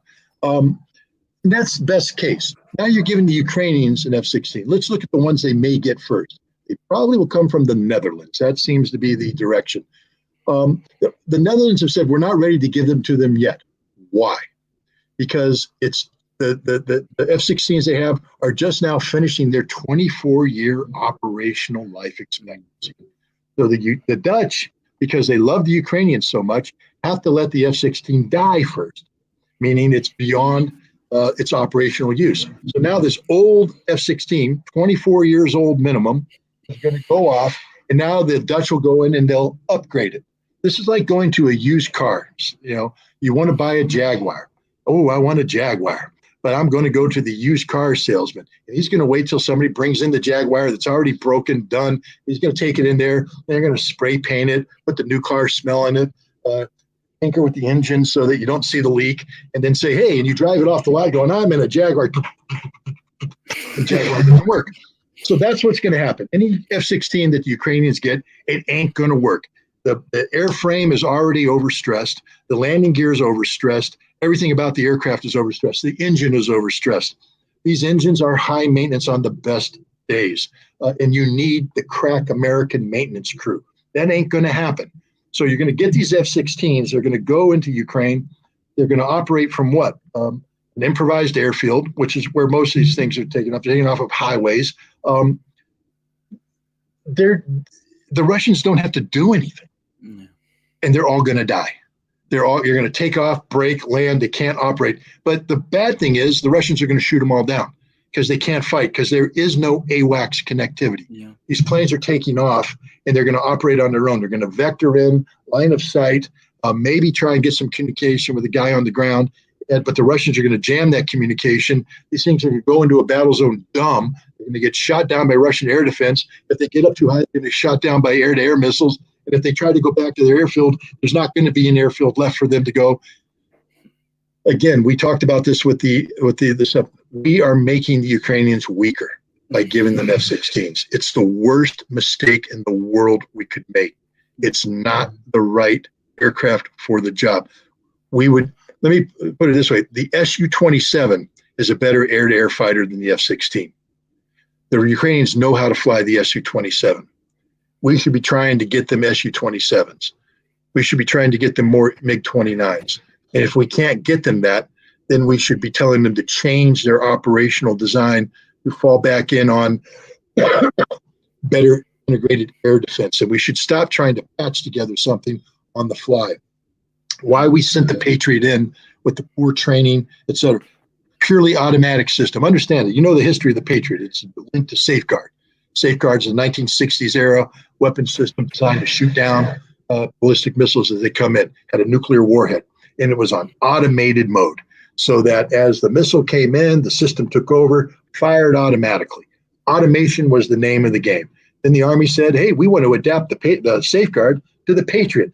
It was an automated system, highly complicated. Do you know why it takes 90 men to man a Patriot battery? Because it's overcomplicated. It's too complicated. The Americans have to train all the time for that. But now we give it to the Ukrainians.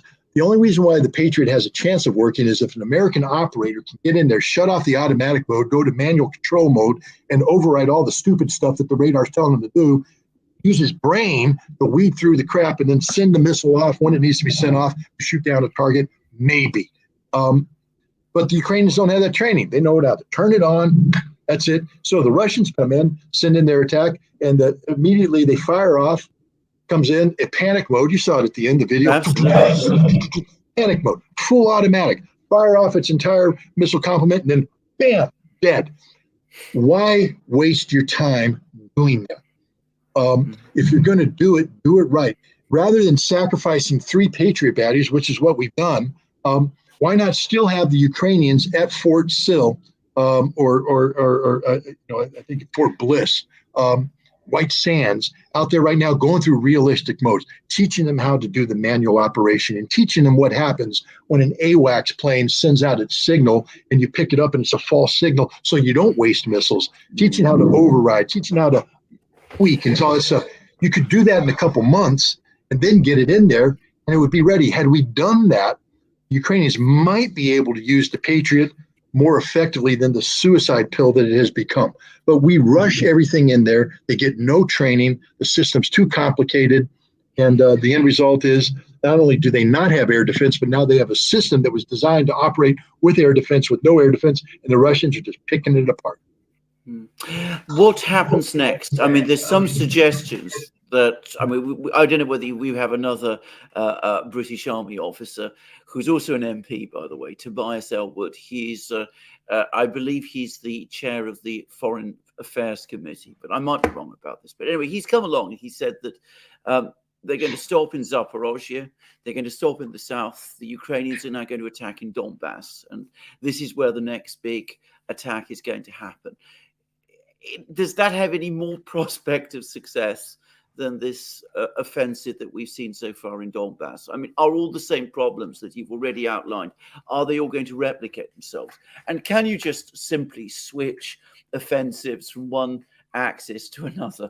I mean, is it something that you can do quickly and on the fly in that kind of way? If you're General George Patton and you command the Third Army, if you remember, one of the great moments in American military history is during the Battle of the Bulge, where Patton, in 3 days, was able to alter the axis of advance, pivot, and move and secure the liberation of Bastogne. You might be able to pull that off. Ukrainians aren't going to be able to pull this off.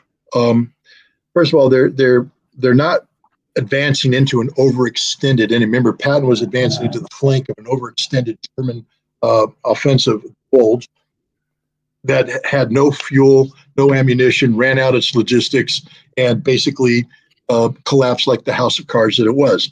The Ukrainians are moving from one impenetrable barrier to another impenetrable barrier. You're still not going to change the reality that there is no effective air defense.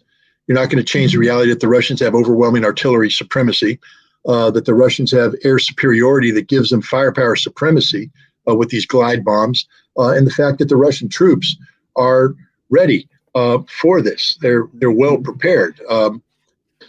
No, the Ukrainians have no chance at all, zero chance in succeeding. They're just going to butcher themselves, lose more men, etc. The Ukrainian counteroffensive will run its course by the end of this month, early July. There won't be anything left. They only had 12 brigades trained up already. 30% of those brigades are combat ineffective now. How many brigades are in the training loop as we speak? None. There's nothing there. There might be a couple companies worth, people getting ready for the Abrams, for the 30 Abrams that we've promised them. They might be holding some guys back to bring in the Leopards that the Germans are promising them. But the idea that they're going to have 12 brigades coming in to resume this offensive is ludicrous. It's over. So the key question is, when do the Ukrainians call it quits, and how much of this force do they retain? Because if they continue to buzzsaw, remember, and the timeline's important here, because Vilnius is taking place in July, the NATO summit. And that's where the counteroffensive, the whole purpose of the counteroffensive is to create a political environment for NATO to recommit to the Ukrainian cause. It's going to be interesting to see what the dialogue is in Vilnius if all 12 brigades are dead, and then everybody's looking around going, well, what do you got left? You already have the Danish and the Dutch saying, we ain't got nothing left. There's nothing left in our stockpiles to give you. We have nothing. We have to dedicate ourselves to rebuilding it. The Germans are at that point right now, too. The same thing with the Americans. You don't have equipment out there for 12 more brigades. Even if the Ukrainians could piece together the manpower, let's say you did, you just replicate this situation over and over and over again. The question is, what is Russia going to do? And to me, July becomes a critical month, because if the Ukrainians burn through these 12 brigades and they're done in terms of strategic reserves, understand that the Russians haven't even begun to deploy their reserves yet. They still have, I always read, you go on the Ministry of Defense website, and you always have, and over here in Volgograd region, we have the mobilized guys going through the final pacing of their offensive operational training. And I'm like, wait a minute, guys, it's May. They're still training for the offensive operation. So all the guys that you have in there fighting the defensive war are just that. Guys who've been there waiting. There's a whole bunch of other Russians out there with all good stuff, T-90s, Terminators, everything, waiting for their offensive operation. And that's going to be the key. What Russia does on its counteroffensive. And that's going to determine. it doesn't mean that Russia wants to do this, because I think one thing that we've learned is the Russians are casualty averse. They don't, they're not going to be doing big air war. This isn't World War II. They're not going to go rolling in there and taking casualties. So whatever they do is going to be in a very controlled, contained thing. But you make it easier if you destroy the Ukrainian army in this counteroffensive. You make it much easier to do things like that. Everybody, when one talks about this, they talk about Kursk, the Battle of Kursk of 1943, when the Soviets waited for the Germans to come, and only then, after that happened, did they launch their counteroffensive. And of course, Kursk, by the way, if you follow the timeline, led directly to the recapture of Kiev just a short time later. I mean, I'm not saying, but I don't think this is a particularly good parallel myself.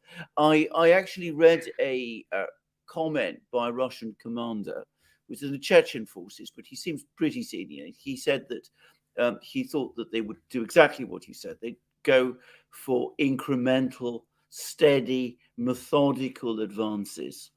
And he gave a timeline when he said he wasn't obviously saying this for certain. Lots of things could change and go wrong.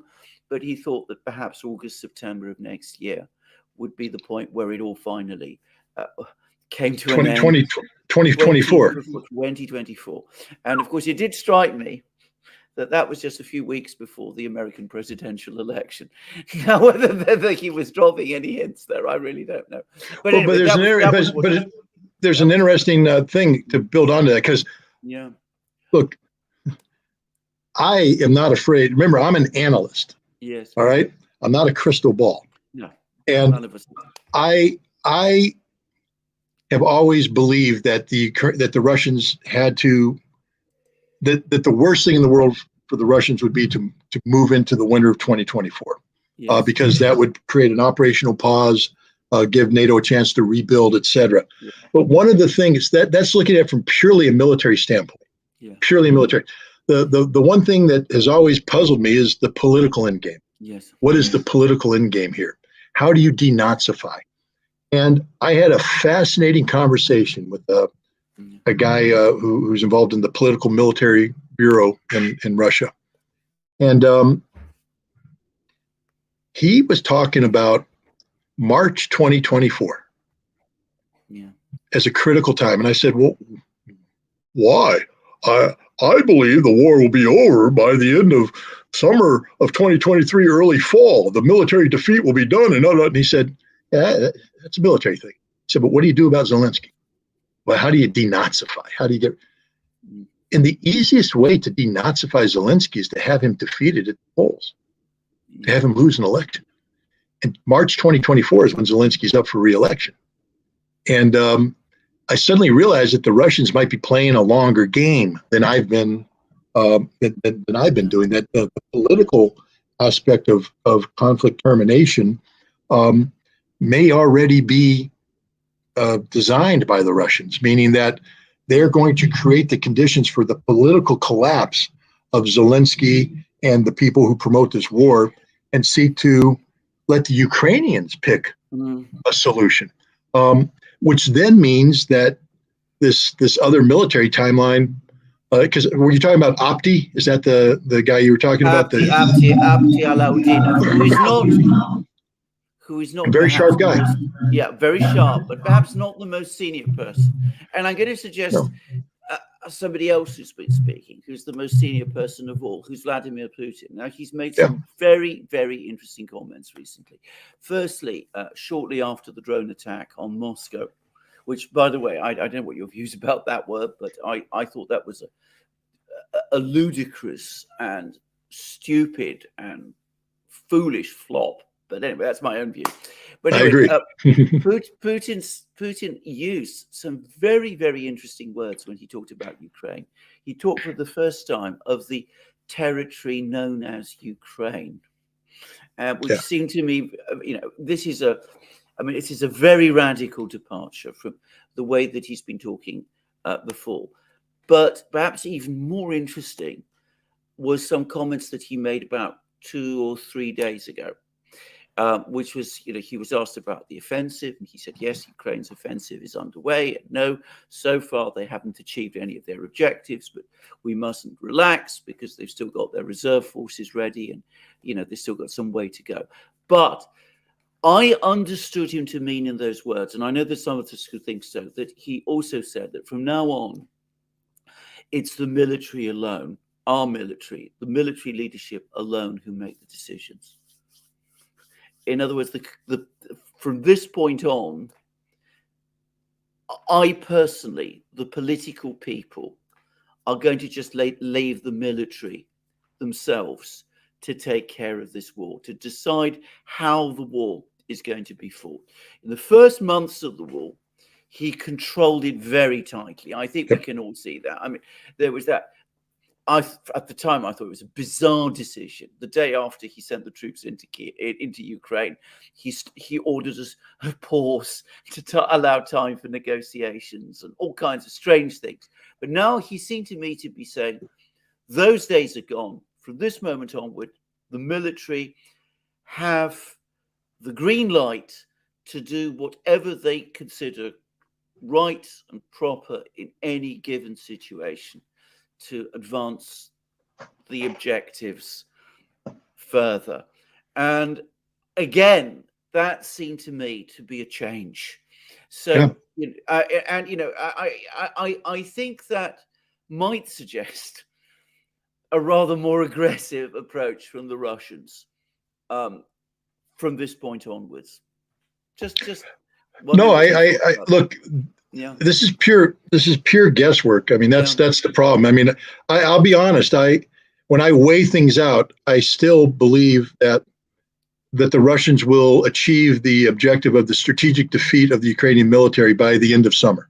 Yeah. I honestly believe that. I don't see how the Ukrainians, especially now that they've committed to this counteroffensive, I don't see how they prevent that. But the other problem facing the Russians, though, is you don't want to run. I mean, one of the reasons why the Russians are so strong right now is that they're operating doctrinally, and Russian doctrine is sound doctrine. I mean, what happened last fall is because the Russians employed their forces in a totally non-doctrinal fashion, sort of haphazard. None of it made sense, and NATO was able to pick it apart, and the Ukrainians were able to come in and compel the Russians to come back. But now the Russians have doctrinal planners in there, doctrinal thinkers. They're doing everything by the book. And the Russian book is a very good book, especially when the Russians have taken the time to pay attention to the details. That now they're crossing all the T's, they're dotting all the I's. They have their ammunition stockpiled. They have their artillery there. They have the forward control teams down. They're able to do everything correct. So I believe that they will achieve the strategic defeat. But then the transition to political victory, that's where my brain gets muddled at that point in time, because how do you occupy Kiev? It's just a military target that can't be done with the forces you have, because you would have to suck everything up to Kiev. But then what about Odessa? How do you take Odessa? How do you take Dnipropetrovsk? How do you take Kharkov? These are major cities that, Russia, and you can only talk about this, I believe, when you talk about the political collapse of Ukraine. And so I never thought about March 2024 as a trigger date for political collapse. I always envisioned that Surovikin would continue to do what he's doing, which is to destroy the economy of Ukraine, to destroy the infrastructure, et cetera, so that as Russia achieves a military victory by fall, and then as you move into winter, you get the total political collapse of Ukraine, and then Russia rolls in and finishes this job by the end of the year, putting in their hand-picked government and things of that nature. But even then, I just keep doing the calculus on how much terror, because Ukraine's huge. And how do you secure the totality? Because remember, as Russia moves in, the further you get away from the Donbass, the more population base that's not happy to have Russians there, the greater density that becomes. And as you approach the Polish border, you get 100% of the people saying, we don't want you here. Yeah. And now that creates occupation, that creates resistance, that creates all the nightmares that come with that. And I just have yet to see the Russians articulate an end-game strategy on the political side. So it confuses me very much how they're going to end this. Militarily, I see a very direct line to the strategic defeat of Ukraine's military by this summer. I think the Ukrainian army will be eviscerated, gutted, and maybe one of the Russian hopes is to get a situation akin to 1917, where the Russian army basically pivoted and marched and finished the job for the Germans. We'll see, but the Russians are very silent on this, and I guess good for them, because the fact that you and I are sitting there scratching our heads means they ain't giving away the farm. No. The Russians keep their cards close hold. It's causing consternation in the West, and I think it's smart for the Russians to do that, because again, what's going to happen in Vilnius? NATO is going to come together, confronted by the absolute collapse of their strategy. Absolute total collapse of their strategy. Even the Germans, look at Macron. His number one foreign policy initiative right now is to get invited to BRICS. Yeah. Why? Because G7 don't work anymore. The Germans, we got to reach out to Venezuela. We got to reach out to, why? Because the Western model doesn't work anymore, because the European economy is in free fall. The Europeans don't know what the future holds. And one of the reasons why they don't know is they don't know what the Russians want. They don't know how the Russians are going to end this.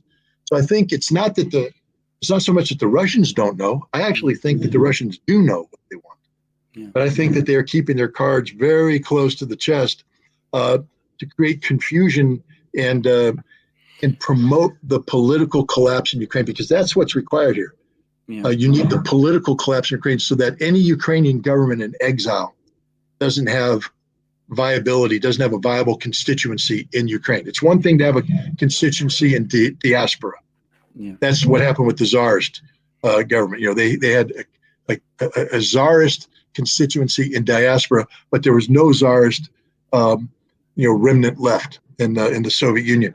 And I think for the Russians to achieve a political victory, you need to ensure that there's no Zelensky constituency left in Ukraine when what's left of the Zelensky government eventually becomes a government in exile. I think that's absolutely right. I mean, there's a lot of talk about what comes next, and I noticed that Blinken is now talking about negotiations. Even Blinken is talking about negotiations. He's talking about them in the most aggressive, insulting way. Yeah. I mean, his conception of negotiations is one which the Russians would certainly find unacceptable. But I get the sense that part of the Russian endgame is, yes, they do want a settlement of the problem of Ukraine, but I should never overlook the fact, I mean, this is my take of this, that where it all started with the Russians was concern about their western borders.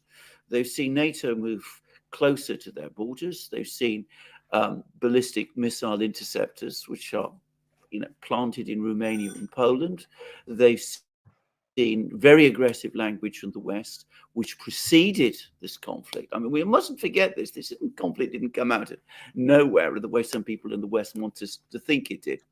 And I think what the Russians probably are looking for, this is my own view, is that they will certainly want a settlement in Ukraine, but they will at some point say to the West, look, either you finally sit down and talk with us about the general situation, security situation in Europe, or when it comes to Ukraine, we will simply dictate terms and decide everything there for ourselves. And you may not like what we do. We might push a lot further west than you would want us to. We might leave you with a very serious headache in what's left of Ukraine. It might be in your own interests eventually to come to terms with us on this European issue. But I don't know whether the US is ready for that. I suspect that some people, Blinken, Nuland, Sullivan, well, we know all the people. The president himself, I think, might not yet be ready for it. What are your feelings about that? When you talk, if you recall back in December of 2021, the Russians put forward basically, I mean, everybody in the West went, these draft treaties, finished documents, ready to be signed. Now, that's not how you negotiate, but so everybody's like, well, why did Russia do that? It was genius, pure genius, because today we know what the Russian endgame is. It's right there in the document. That's their new European security framework. They haven't budged from that at all, that consistency from the day one. And now as we approach endgame, the Russians have a very defined position that will have to be, and more the West is starting. I mean, you hear the language coming out of Macron, even the Germans, a new European security framework. We need to talk about a new European security framework, a mindset, etc. Things they wouldn't discuss back in December 2021, January 2022. Today, it's there now. What they call, they're still speaking, Swahili to the Russian Slavic. It's not going to interpret well, but at least they're using the right language. That's a step in the direction. And I think you're 100% correct that the Ukraine is just it's a major part, but it's not the only part of the ultimate settlement.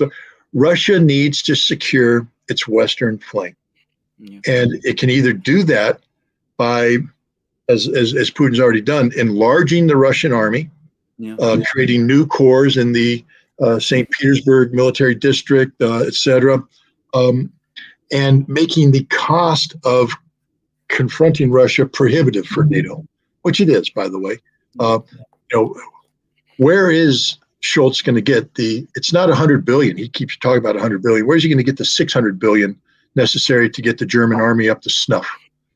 Doesn't exist, which means Germany's going to have to start printing money, which means they're going to violate the basic economic principles that are surrounding the Eurozone and responsibility and all that. And we see a German politician brought this up to my attention, because the Germans are constitutionally prohibited from somehow borrowing money for defense. I mean, it has to be in a defense budget. It can't just be, but they just waived it. Parliament just waived it. So now basically Schultz can hit the printing press and just generate money to pay for this. But it's going to be far more expensive than 100 billion. It's going to be 600 billion, but even approach $1 trillion. And the German economy is in recession, soon to be depression. And Germany's not alone on this. The French are headed in the wrong direction. The British are headed in the wrong direction. They have a heat wave. I mean, I don't have to tell you, there's a heat wave right now, and the British infrastructure isn't going to be able to cope with this. God forbid we have a winter, not the mild winter of last year, but let's say a winter that bites this year. No one's going to be able to cope with this. So Russia is in a position where they can actually wait Europe out on this one, because Russia has all the strengths, none of the weaknesses. The West has none of the strengths, all of the weaknesses. But it's not, the Russians aren't looking for total victory. No. I think the Russians are looking for a reasonable settlement on what constitutes mutual national security. Yes. And they've said you must withdraw NATO infrastructure, not NATO, but NATO infrastructure back to pre-1997 lines. You must get rid of the Aegis Ashore system in Poland and Romania. And we must start talking about ABM treaty. We must start talking about INF treaty. We must, and if you want to talk about conventional forces in Europe, which I think is in everybody's interest, rather than spending $600 billion to build a German army that will never exist, you could invest that into rebuilding the German economy. So I think the Russians, they started this war with a pair of deuces. I'm going to use a poker analogy, but they've somehow been able to draw into a royal flush. And they're holding all the cards right now. They've got it, a winning hand, but they're not going to play it. They're going to make it, because the longer this goes on, the weaker NATO gets. Vilnius is going to be fascinating to look at the gap between the rhetoric and the reality. I think the other thing that's happened is that this has exposed in the most brutal way something that you've been saying for a very, very long time about the eviscerated state of European and even the American military, And it turns out the US military-industrial complex. I mean, we're all being brought up. I have been brought up with this legend of, the United States being able to churn out weapons in unlimited quantities. And people always talk about the Second World War, but I lived through Vietnam. I can remember what the United States was able to churn out during that war. And of course, it was expensive and it caused inflation, but the US could do it. Now it seems it cannot. I mean, we were sent by Garland Nixon, but Garland sent us an article that's just appeared in Politico about how the Pentagon is freaking out because China's military-industrial base is now so much larger than that of the US. And we hear every day, and that article also talks about this, the fact that US arsenals are becoming depleted, and this is causing long-term problems that can't be fixed. The Slovak prime minister said that it will take 5 to 6 years for weapon systems to be built up in Europe again. And as you absolutely rightly said, the Russians are rearming. They're building up their military forces at extraordinary speeds. So I think this has been a shock, actually. And I think it's a shock that's going to have long-term consequences. It might affect a lot about the way the US goes. And I think this is my own personal opinion. What do you think about this, Scott? But I think that people will say, look, we're back in the situation where we're up against two superpowers, which is what we were in the 60s. It didn't turn out well for us then. We've managed at that time to pick the two off, the one off against the other, the China and Russia off against the other. We pursued détente with the Russians. We pursued some kind of rapprochement with the Chinese. It worked for us then. It gave us some sort of space. We need that space now again. Maybe we can never return to the kind of dominant position that we had, but at least if we have that space, that will enable us to stabilize our position, at least to some extent. In which case, you need to do what people like Mr. Charab, the Council for Foreign Relations, are saying, which is you need to end quickly this conflict in Ukraine. You can't let it prolong indefinitely, because the more it gets prolonged, the weaker the United States become. You're 100% correct. Look, again, if I were advising the President of the United States right now, I'd say, we have done everything wrong, and we now have created a situation where we've driven the Russians and the Chinese together, which is the worst possible outcome for the United States and the West. Because if Russia and China actually truly commit, right now they've committed to a non-alliance that's supposedly better than any alliance in the world.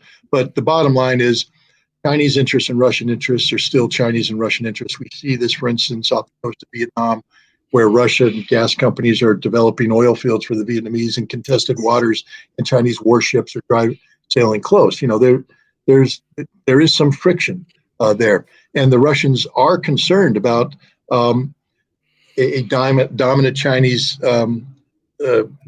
country so close to a poorly populated Far East, and they're concerned about the strategic vulnerabilities that exist there. But we are making it. We're making both the Russians and the Chinese overcome historical obstacles to become working very close together, and they're succeeding. So if I were advising, I would say two things. One, we need to end our one China policy. Look, one China is over. I mean, I'm talking about we need to end our fake one China policy. The Kuomintang party is going to win the election in November 2024. And when they win, they begin real discussions with the Chinese government about bringing an end to this crisis. That's the political reality. And once that happens, we lose all our leverage. So the first thing I would do is send Tony Blinken to Peking and say, how do we begin working with you on unifying Taiwan and China? That's now our policy. We don't want to do it overnight. It's not going to be irresponsible, but we want to begin a strategic trajectory with China to unify Taiwan with China. That's our policy. We're ceasing all military assistance. We want to demilitarize this conflict. We want an agreement with you that as we withdraw, our military away from Taiwan, you do the same, that we turn this into a purely political discussion, economic discussion. You will see the Chinese immediately all intend to go up. The worst mistake Joe Biden ever made, the worst mistake he's made in his presidency, and there have been many, was not to go to the Winter Olympics. Had he gone to the Beijing Winter Olympics, Xi Jinping would have had to pay attention to him. That means that Xi Jinping's not singularly focused on Vladimir Putin's visit there. But by not attending the Winter Olympics, we created a political environment that allowed China and Russia to sit down before the invasion and solidify a political understanding that led to this strategic outcome. We could have sabotaged that simply by sending the president to Beijing and having him sit there and go, wow, what a great Winter Olympics. Hey, Xi Jinping, toast to you, man. Good job. Good Winter Olympics. Good stuff. And then leave. And that would have created a problem. If we engage with the Chinese, because their number one objective right now is reunification with Taiwan. If we were able to undercut everything by saying, no, we're no longer the problem, we're the solution. And we need you to work with us. And we don't put artificial constraints on, like, don't work with the Russians. No. In fact, I would tell them the opposite. Work with the Russians all you want. We encourage you to work with the Russians. We want total economic absorption of Russia by China. That's what we want. Then I would go to the Russians and say, we need to end this conflict. We need to get a new understanding in Europe, new European security, and we're willing to do the following. But in exchange, we need you. We want to reintegrate with you. We want to come back economic. And now what I've done is I've created internal economic conflict within Russia between re-engagement with the West and being absorbed by China. And now Russia is going to have to be put in a situation where it's going to have to define what its relationship's going to be. And and China isn't willing to go to bat for Russia 100%. And now you've just uprooted the whole part. Yeah. This is kind of creative thinking that's out there, because now we play to our strengths, which is economic, diplomatic. We no longer are totally emphasized. In fact, we're de-emphasizing the military, which is no longer our strength. But this requires a deep understanding of both China and Russia and some strategic thinking that seems to be lacking here, because what we believe in is the containment and the pushing back of China. We believe in containment and pushing back of Russia. We believe in the continued preeminence of the hegemony of the rules-based international order. And what we don't have are people that recognize that those days are done. It's time for us to redefine the world to our advantage.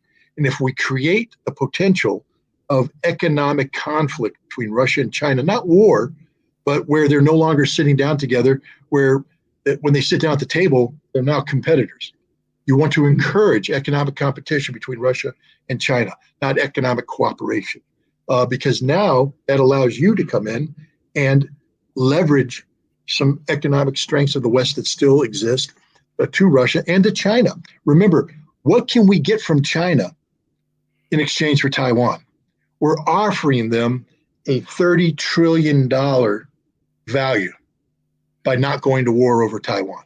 By creating the conditions for a peaceful resolution, that's a $30 trillion value.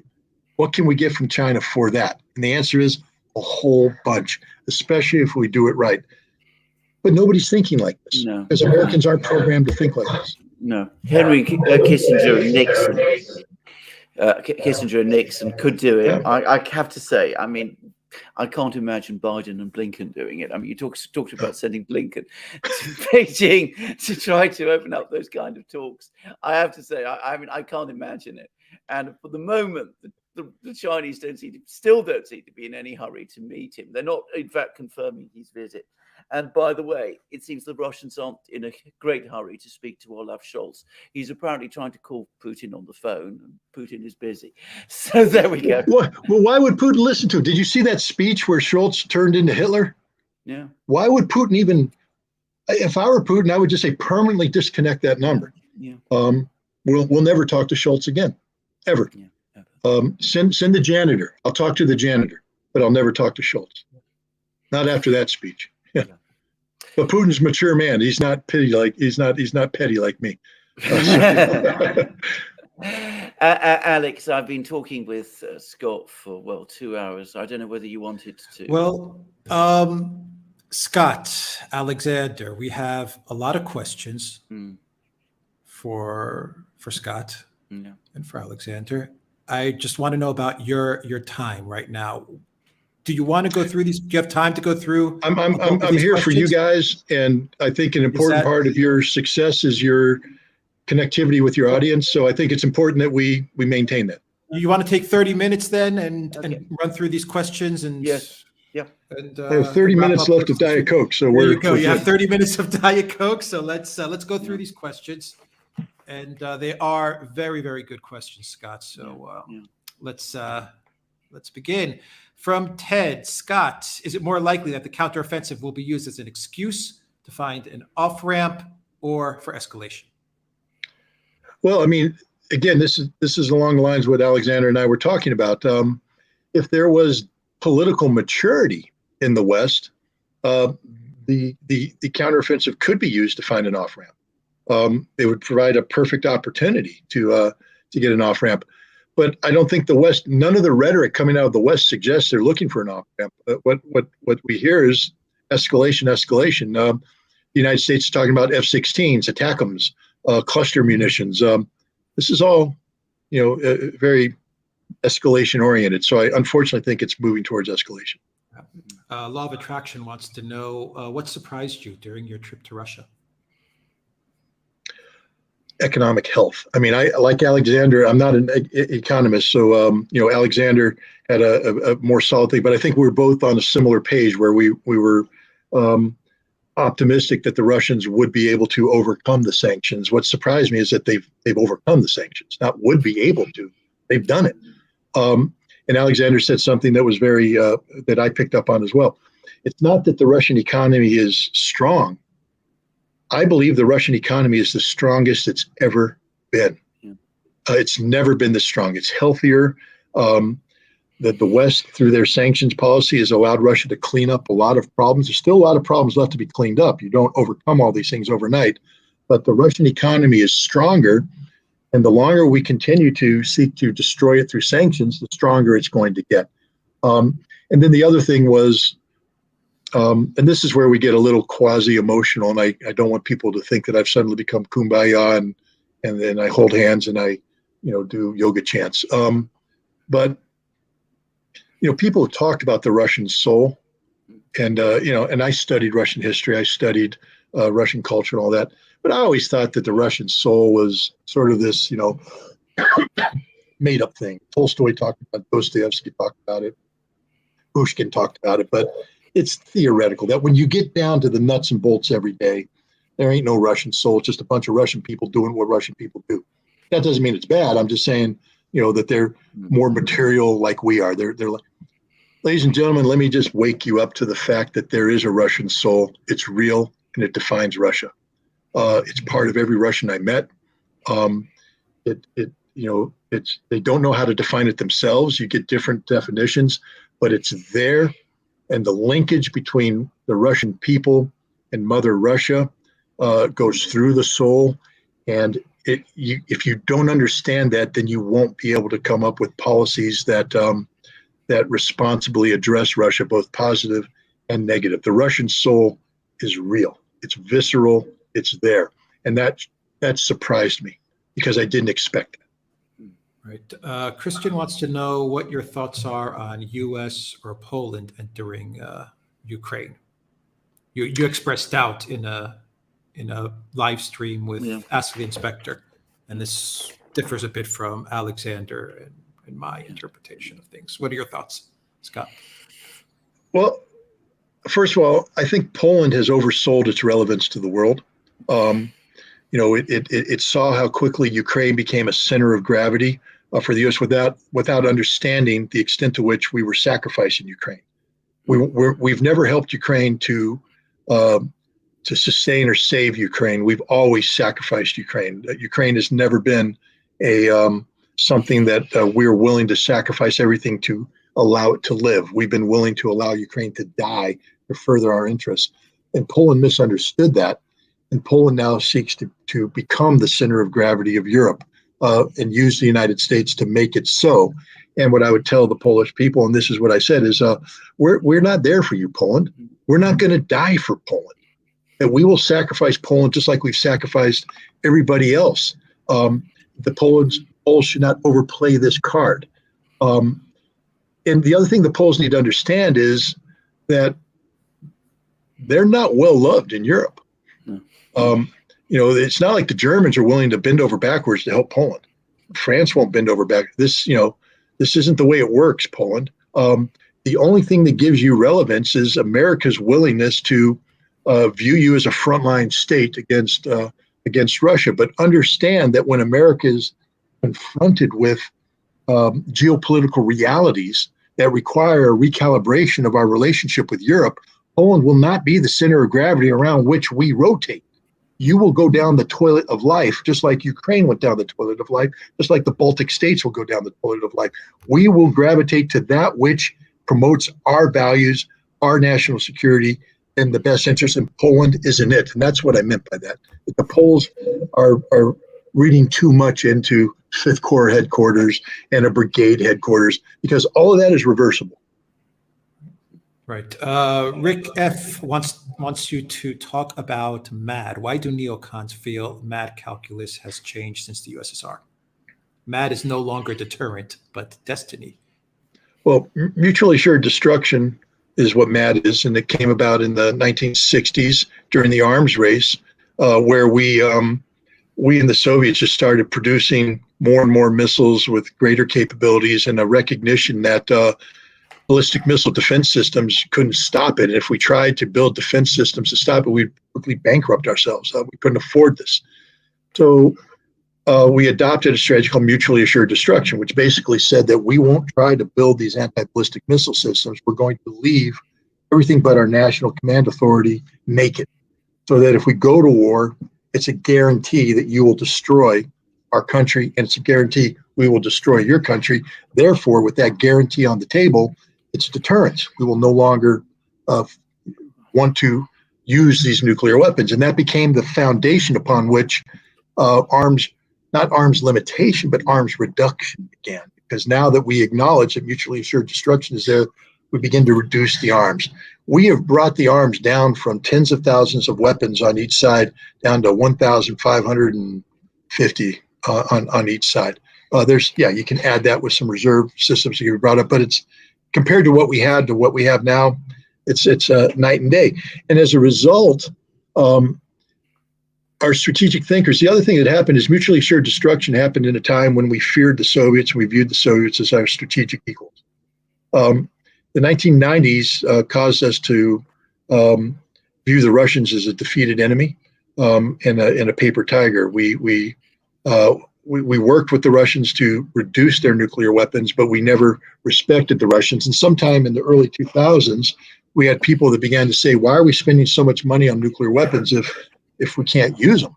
We can't leverage this. And so we started talking about using our nuclear arsenal for a non-nuclear activities. So whereas, for instance, of weapons of mass destruction, one of the big things in 1991 was, what did James Baker tell Tariq Aziz when he said, hey, by the way, when we roll through you, which we're going to, if you use chemical weapons, what will happen? And the answer is, he pretty much said, we will nuke you. And I don't know, people should pull out the original top secret Desert Storm plan and see if they can find the nuclear annex, because there was one. We had nuclear weapons in theater, and there was a plan to use them. So, so now we're talking about using nuclear weapons in a non-nuclear environment. Now, people would say, well, that's justifiable. You deter it, and it worked. The Iraqis didn't use chemical weapons. Okay, but now we've taken it even further, where you have people now talking about, if you launch a cyber attack against the United States, we could use nuclear weapons to deter that. The one thing I know is that a cyber attack isn't going to destroy the entire world. It'll make life inconvenient. But a nuclear attack will destroy. Are we really saying that it's our policy to kill 30 million people because our life became inconvenient because of a cyber attack? And the answer is yes. During the Trump administration, when this policy gained even more credence, and understand that Barack Obama always said that I didn't like what George W. Bush did with this policy. But you had 8 years to reverse it, Barack Obama, and you didn't. In fact, you capitalized upon it by continuing to allow the development of weapons such as the W-76-2 low-yield nuclear weapon, which was developed during the Obama administration. It was fielded during the Trump administration. It is a weapon designed to be used against Russia. Indeed, the first time that it was tested from an operational planning standpoint was a war game where Mark Espers, the Secretary of Defense, actually initiated the command function to release the W-76-2 from an Ohio-class submarine on board a Trident submarine to strike a simulated Russian offensive against the Baltics. So it's a weapon designed to be used against Russia, which is insane. That's what it is. During the Trump administration, a Deputy Secretary of Defense, whose name I can't remember, gave a speech where he said, the purpose of our doctrine is we want the Russians and the Chinese to wake up every morning not knowing whether or not America is going to nuke them. That's an actual quote from an American official in the Trump administration linked to this policy, which means we no longer fear mutually assured destruction because we've always viewed the Russians, for instance, as a weaker nation. But Vladimir Putin, who has, Alexander, you brought up speeches that you listened to. I mean, he gave a great speech, I think, in 2018, where he introduced new categories of weapons. And he talked about how we got there, ABM treaty, the INF treaty. And he said, for years, we've said, listen to us. And you didn't listen to us. He said, are you listening now? As we deploy these systems. Russia right now has nuclear superiority over the United States. That doesn't mean that they can win a nuclear war because we have submarines. And our submarines, for the moment, give us a lethal retaliation capability. But the point is that our missile defense systems don't work against the Russians. The Russians have more strategic opportunities, and they can inflict a greater amount of damage on the United States than Russia can inflict, or than the United States can inflict on Russia. Which means we're right back to mutually assured destruction. The guarantee now, there was always thinking that there could be a limited nuclear war, that we could contain Russia by. We always accuse the Russians of things that we do. Escalation to de-escalate. You hear that in America. Oh, the Russian policy is to escalate, de-escalate. They're going to drop a nuke to create, the impression that they're willing to go all the way, and then we back down. But we're not going to do that. We're going to go one up. And Putin has said, we don't play that game. One nuclear weapon used against Russia, we use all our nuclear weapons, the world ends. We will be martyrs, meaning he says, all Russia will die. You're going to hell. Because you started it. And that's the Russian nuclear policy right there in a nutshell. Mutually assured destruction. It's a guarantee. If we use a single nuclear weapon against Russia, the world ends today. And the Americans haven't woken up to that reality. We still have people that believe that we can launch a preemptive strike against the Russians. The scary thing is you have Russian nuclear planners, now strategic planners, that are looking at the perceived and perhaps real Russian superiority with their systems now in terms of precision, rapid strike, etc. They believe they can launch. Some people are saying Russia should be prepared to incorporate the notion of preemptive nuclear strike into their doctrine. And that becomes very dangerous because now if you have both sides forward leaning, one mistake, one miscalculation, one misjudgment, it's all over. That's the most dangerous. I want everybody listening to this program to understand that every day you have is a gift because we are one mistake away from all of this ending right now. The Bulletin of Atomic Scientists have that doomsday clock and they have it set to 90 seconds. That's crap.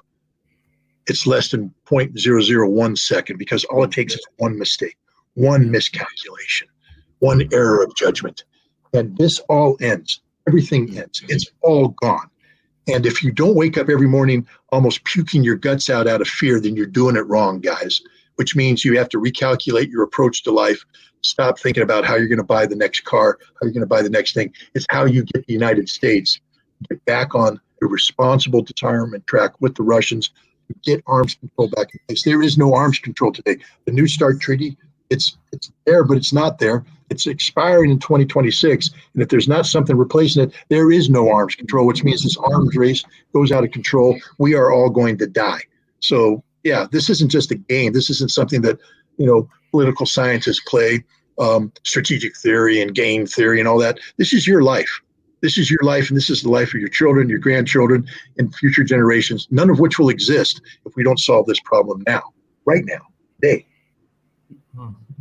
Lynn wants to know your thoughts about the depleted uranium tank rounds to Ukraine, as reported by the Wall Street Journal.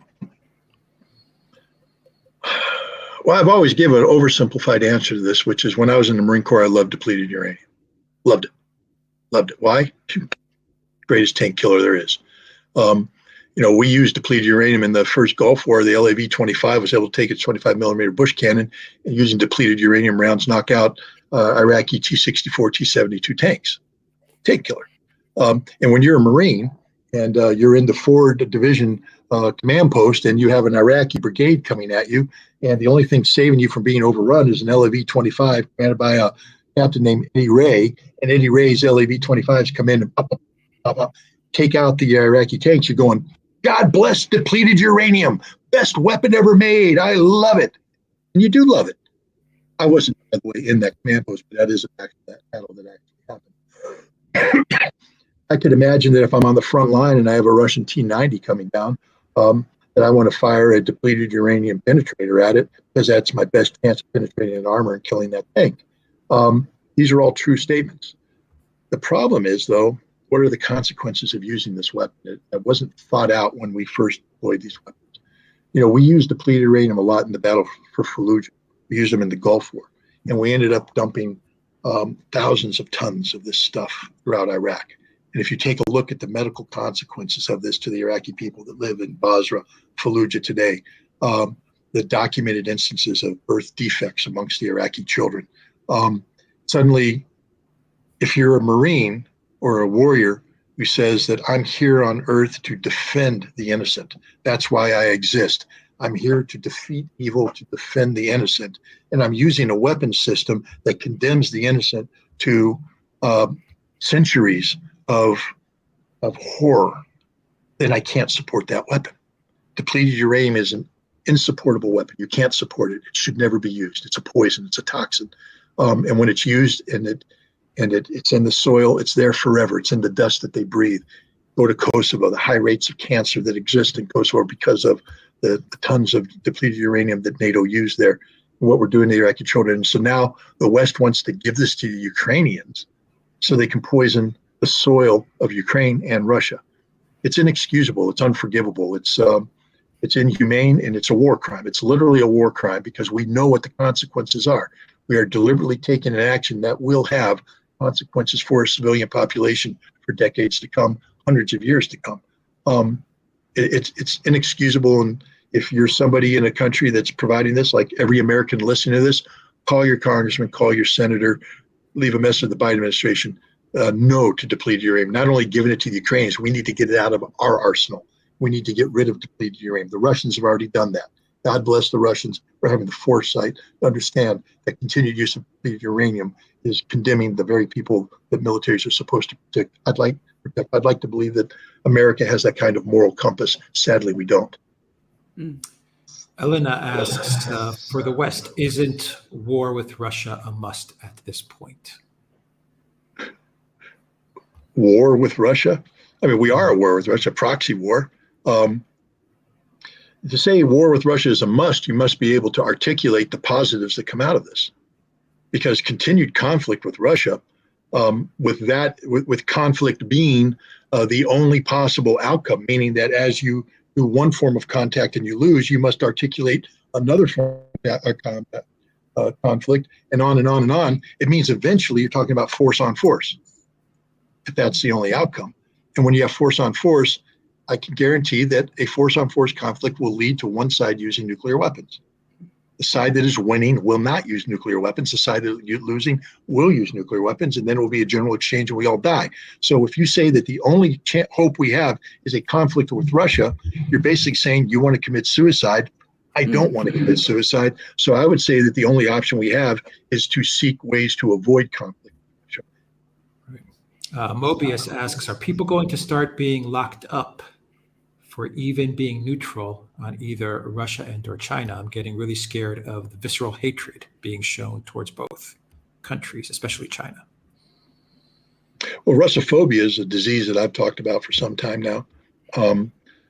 China, we saw how the United States is capable of going down that path during the pandemic. And if you remember, it's the Chinese flu, the Wuhan flu, and then the stupidity and the prejudice that the American people were capable of exhibiting towards all things Chinese.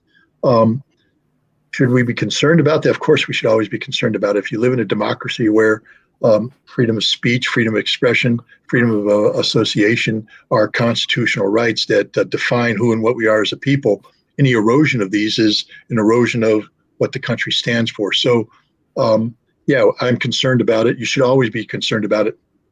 Am I fearful that it's going to happen tomorrow? I'm not fearful of being locked up.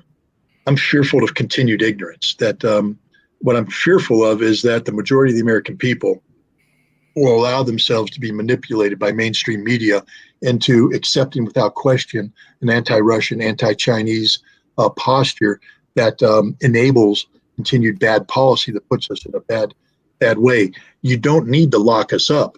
You just need to keep us stupid. And right now, unfortunately, most of us have taken the stupid pill. That's why I'm grateful for shows like the Duran, because it's like a vaccine to stupidity. Sparky says, Scott, thanks for setting a great example with your Russia trip. As you know, setting the example is one of the most significant leadership components. And connected to your Russia trip, Sanjeva says, Scott, did you encounter Russians who are still eager for approval from the West? Previously, Russians had this complex where they perceived themselves as inferior to the West. Has that changed? Well, we're early on in this transition. So I would say that prejudices and preconditioning that existed pre-sanctions is still there under the surface. But, in order for any idea to gain traction, you have to have something you can hook onto. So let's say Russians have down in their heart somewhere down here the desire, we still want to be part of the West. The West has to actually provide something that can hook onto to gain traction. We're not. We're providing nothing. And the more we continue this, the deeper that goes until it's gone. And I would say right now that amongst the vast majority of Russians, the desire to be appreciated by the West, to be part of the West, is gone. There's sadness, but there's no longer, the kind of deep sorrow.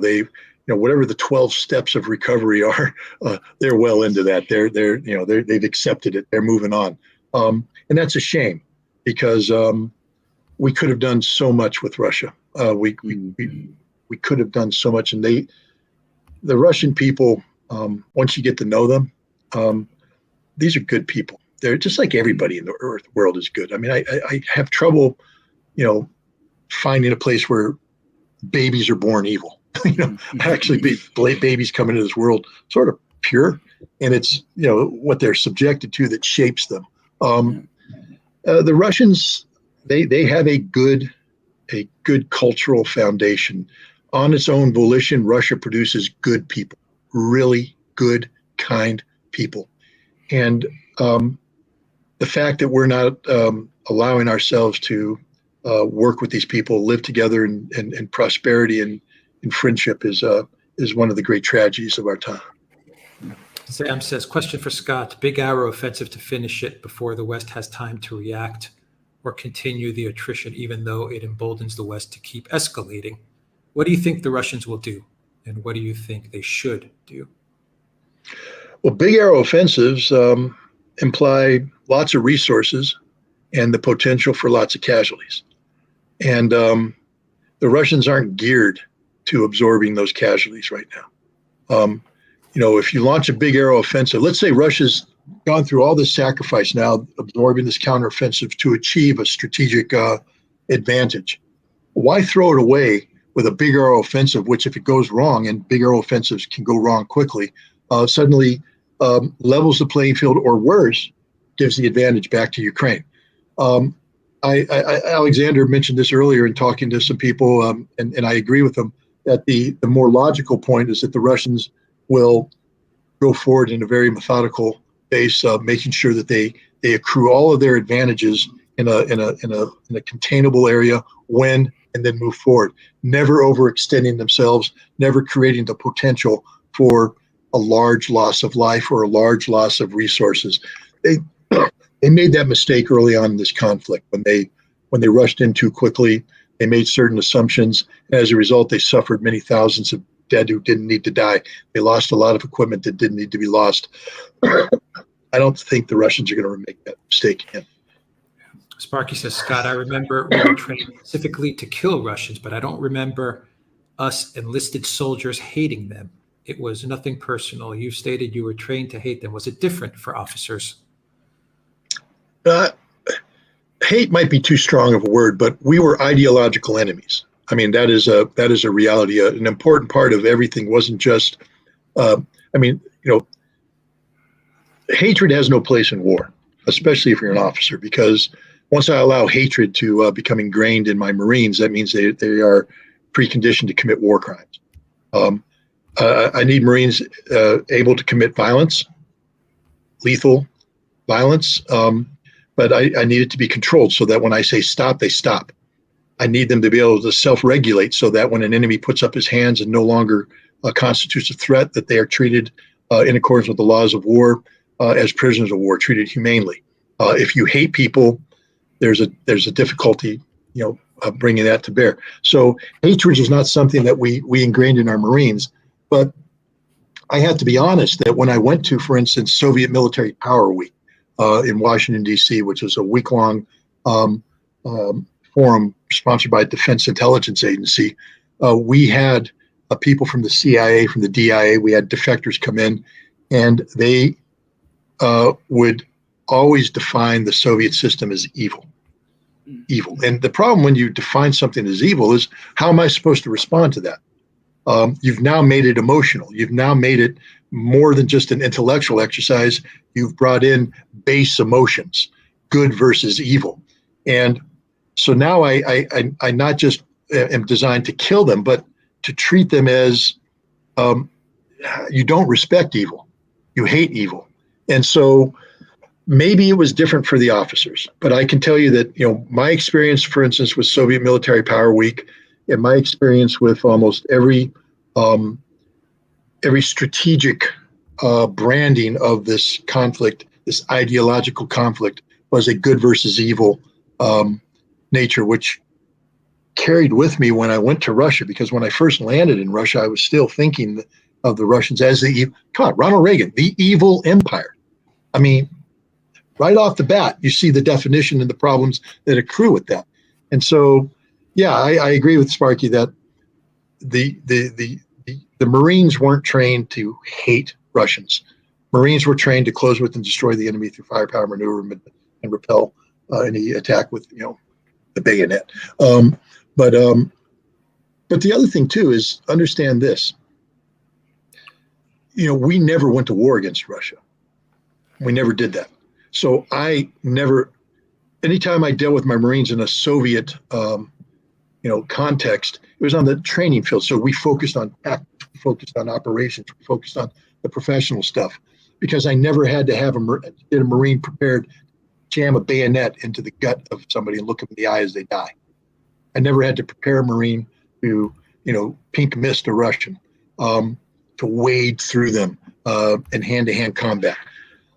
Every war that America's fought in, we dehumanize the enemy.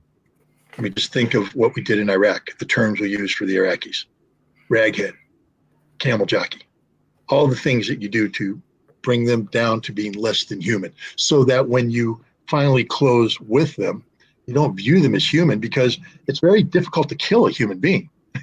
You don't want to. But if you look at him and you say, he's just a sand, and there's an N word there, or he's just this, he's just that, pop, pop, and you move on. I think I just knocked out my camera. I don't know what I did there. Am I still here?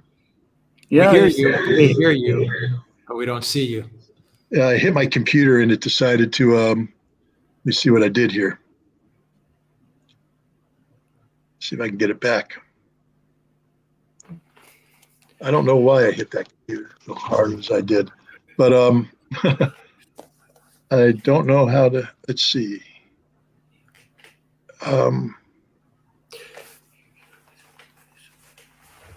Well, I'm going to unplug it, and then I'm going to plug it back in. Can you still hear me? Yes, we can hear you. Yeah, and we can see you. Okay. I won't hit my camera. I won't hit. See, I speak with my hands, so I do this. Again, the bottom line, though, is killing is a whole different thing. There's people who have written books on this and the psychological impact that killing people have and how you have to actually prepare people. We do that today with the whole electronic approach. We view war as a video game, and a lot of things we do. We desynthesize people to killing by getting them conditioned to just killing digital things. So when they transition to humans, it's automatic and they don't feel it. I never had to condition Marines to get ready to kill Russians. So I never had to teach them to hate. And I don't know how that works. People who operated in Afghanistan, I'd really like to hear about how they viewed the Taliban, how they viewed Pashtun society, the people that operated in Western Iraq after a while, how they viewed ISIS, how they viewed Al Qaeda. Did they view them as humans worthy of human love and respect, or did they view them as objects of hatred? Non-human events, entities that could be killed. Whole different discussion. But we have a lot of questions about the Defender exercises over Germany. Yeah. What are your thoughts there, Scott? Look, it's an air exercise. Let's get down to basics here. Anybody who thinks that NATO can assemble air power sufficient to defeat Russia and Ukraine is smoking a lot of dope. All right. So even under your best day, NATO can't do it. This exercise will prove my point. Look at the logistical preparation in this exercise. Look at the complexity of the operations just to accomplish a few basic things. It's a big deal to get airplanes to move from one part of Germany to another part of Germany. Just moving airplanes around, getting them to take off and talk to each other. And they're doing this without being bombed, without electronic warfare, without anybody trying to shoot them down. If people are going, they're going to use this as a cover and they're going to move it in on the Russians. No, they're not. First of all, there's not enough airplanes to do that. They would lose all those airplanes in the first 3 days of war, along with all the bases that they operate under. This isn't a cover for anything. Is it the stupidest thing that NATO could be doing right now? Look, NATO is an organization that's coming face to face with the reality that at one point in time, they had a beach body. Okay, back in the 1980s, 1990s, NATO could go to the beach, take off their shirt, flex, and people go, oh my God, look at the abs, look at the pecs, wow, what a big body. And now NATO goes to the beach, takes it off, and what they see is an atrophied old man. NATO has no muscle, no nothing. The F-35, again, let's look at this exercise. I want to see how the F-35, the kind of sortie rate it performs in a training environment. What's the maintenance requirements of this? How many hours of maintenance per hour of a flight? And then what are they exercising it to do? Is the F-35 being used for all of its propagandized capabilities, or are they limiting the goals and objectives to get a positive outcome in the after-action report? Because that's what all exercises are. They're about the after-action report, because the after-action report defines budgets, policies, etc. Please don't think this exercise is anything more than what it is. It's a NATO propaganda effort. It has nothing to do with genuine operational capabilities. Okay, so we have a lot of questions, Scott. What I'm going to do is a lot of the questions are a lot of people are asking pretty much the same types of themes. So I'm going to just try to summarize what most of the questions are about, so we can at least get an answer from Scott while we have him with us. For example, a lot of people are asking about a type of peace or a way to wind down this war, like what Danielle is asking. Is there any chance for peace, Scott? How does this play out? How can this thing be wound down? Well, I wrote an article the other day on my Substack. Alexander, did you see it about the bull finally charged? Yes. Yes. And I used the analogy of the bullfight. And the sad thing is, as long as we view Ukraine as an arena, and NATO and the Ukrainian government are willing to lead the Ukrainian bull to the slaughter, there's no off-ramp. We are willing to sacrifice and applaud the death of the Ukrainian bull. And the Ukrainian bull is Ukrainian manhood. I mean, this is one of the ultimate tragedies of all time. I don't understand why people don't comprehend what's happening here. We are destroying the genetic treasure of Ukraine. We are taking men who should otherwise be chasing beautiful girls and marrying them and making beautiful babies and continuing the propagation of Ukraine. Instead, we're slaughtering them. And as long as that continues, as long as we have the arena there, it's never going to end.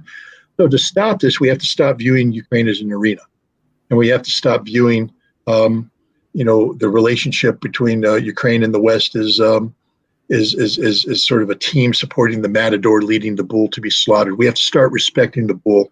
We have to take the bull out of the arena, put it back in the field, and learn how to live a nice little. There's that movie or the book of Ferdinand, the bull that didn't want to fight. Again, it's a kumbaya moment. But my point is, we don't have the right mindset regarding Ukraine. When Lindsey Graham can continue to articulate without being eviscerated politically the notion that we will fight to the last Ukrainian, that's a problem. When Ann Applebaum can write articles that insinuate that the best thing in the world is to create a nexus between Eastern European manpower and NATO equipment as the best tool to confront the Russians, what she's saying is she's willing to sacrifice the manpower of Eastern Ukraine for the benefit of the West. We need to start treating the Ukrainian men with the same respect we would accrue to our own men. For all the people out there talking about how great it is to fight Russia, stop letting Ukrainians die for you. If you truly believe that a confrontation with Russia is the thing to do, then volunteer and demand that your country declare war against Russia today. Any American that thinks that it's good to fight Russia should be volunteering to go on the front line with an American division and take the Russians on head on. Do what a man would do. Man up, go to the front line and kill the Russians yourself. Okay? Learn what it means to kill people. Go in there and understand that the Russians will be trying to kill you too, and it's going to get ugly really quick. And all your glorified notions of war will end the first round that goes over your head. The first time you're face down in the dirt, chewing it, pissing your pants because you didn't know what war was. And none of you people out there articulating in favor of this war know what war is. It's about killing people, about dead people, about guts, about blood. It's about snot. It's about a boy crying for his mom, a man crying for his child. That's what war is. It ain't fun. So let's just stop talking about war as if it's some sort of existential neat little thing. It's not. It is the worst thing in the world because it's about people killing people. And the consequences of war going forward, you can't even begin to define what it does to the participating in it, what it does to the mother that has to raise children without a father, what it does to children that no longer get to go to school. Have we thought 1 second about what happened to every Ukrainian child that no longer has a normal life, that's been displaced? Do we care about them? We don't care about them. We don't care about anybody in Ukraine. So let's stop talking about war. The only solution is peace, and we have to bring this war to a conclusion. And here's the sad thing. The irony of this is that if the West isn't willing to find an off-ramp, then the only choice to bring this war to an end is a Russian strategic victory. And that's the biggest tragedy of all, that the quickest route to peace is Russia destroying Ukraine, because that's the only option Russia's been given. I apologize for getting emotional, but no. I think we don't have enough of that emotion, actually. Yeah, I agree. Scott, there's quite a few questions about how you see this conflict compared to other conflicts. For example, Tariq says, any correlation between 2006 Israel war on Lebanon and the current conflict? And Angry Warhawk said in a question, the offensive reminds me of Operation Citadel. Do you want to comment on those questions, or do you see that this conflict mirrors something else? Alexander often talks about how this is similar in some ways to Vietnam, for example, or what happened in Vietnam, certain aspects of the conflict. Well, what are your thoughts? I'll draw upon comments made by General Christopher Cavoli, the commander of U.S. forces in Europe and the Supreme Allied Commander, made to Sweden, the Swedish Defense Forum, in January. And he basically said that the scope and scale of the violence that's taking place on the ground in Ukraine today was beyond the imagination of NATO. Okay, remember that. NATO is supposed to be the greatest military force in the world, all these wonderful tanks and divisions and all this stuff. What's happening in Ukraine is beyond the imagination. when you bring up the war in Lebanon, 2006 war, I think the first thing we have to understand is the limited nature of the violence. The violence wasn't wide, it was limited violence. Where it happened, for the people involved in it, it was a bad deal. 50 Israelis against 30 Hezbollah, 100 Israelis against 40 Hezbollah, things of that nature. Right now, as we speak, there are tens of thousands of Ukrainians fighting tens of thousands of Russians.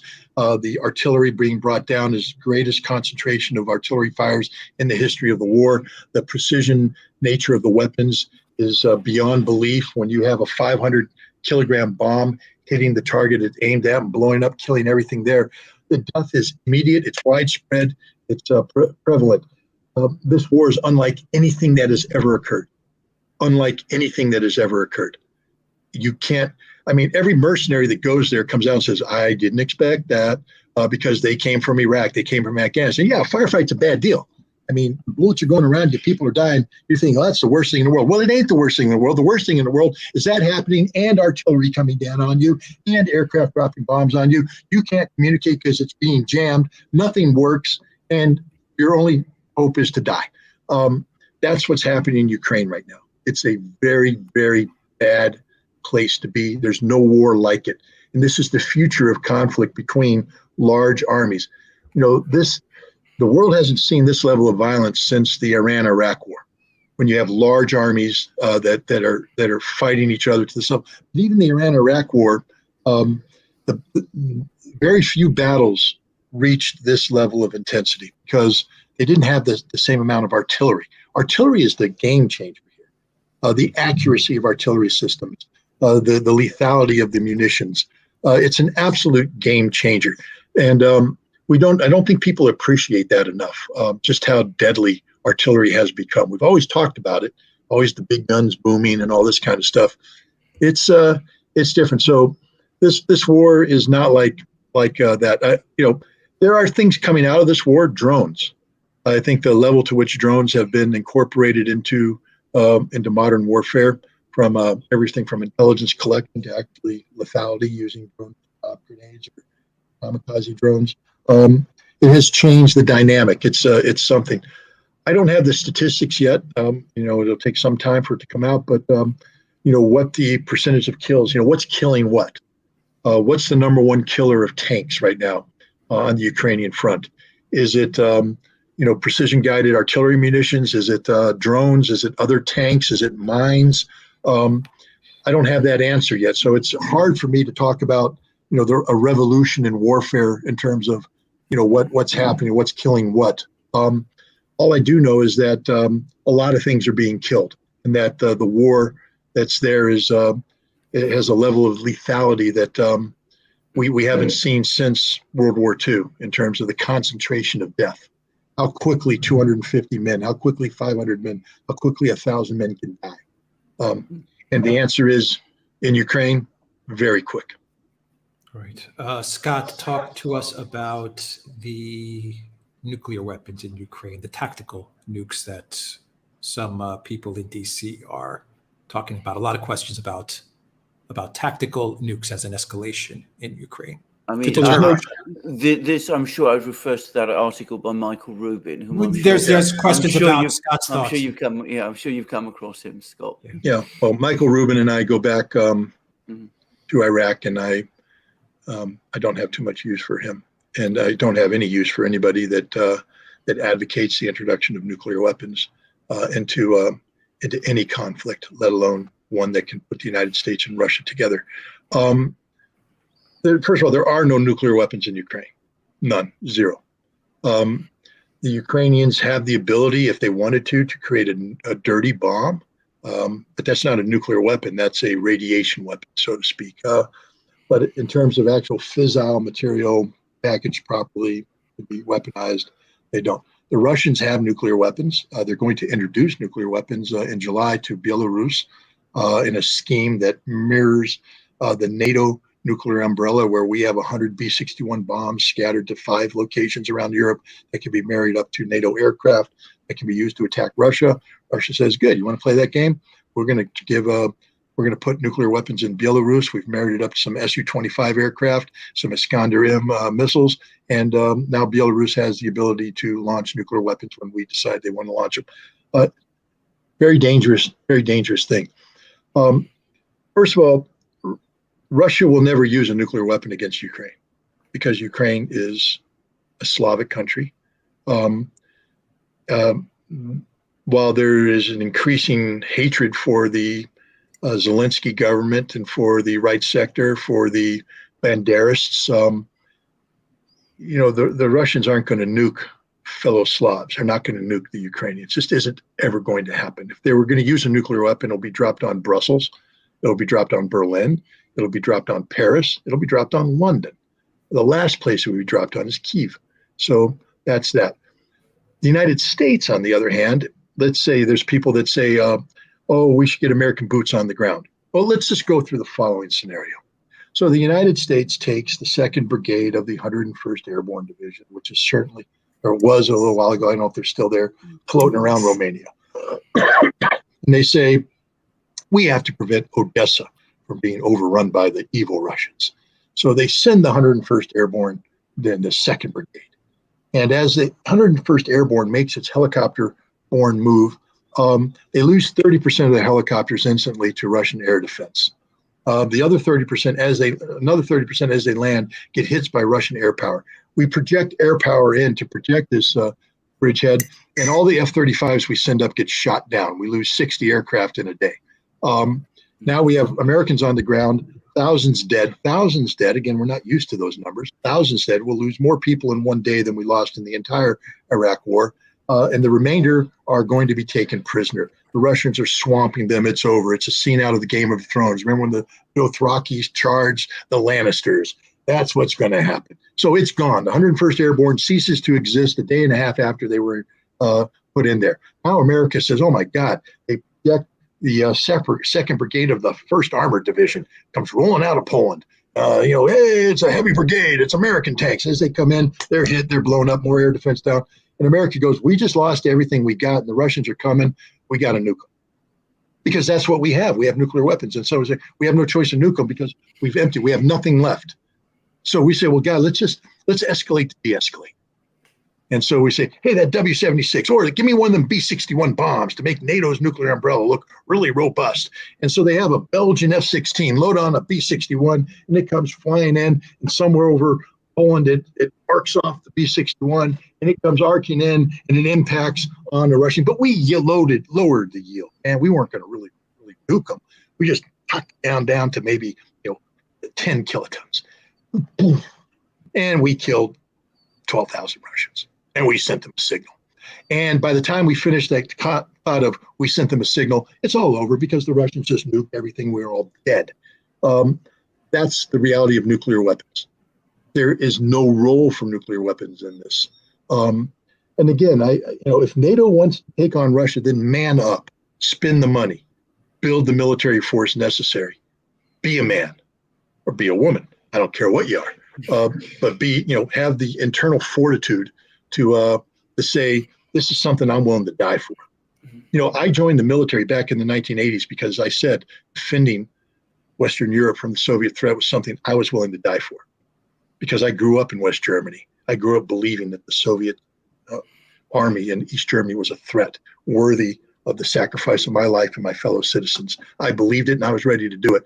If you all out there think that's what you believe in, then step up to the plate, man. Get in there.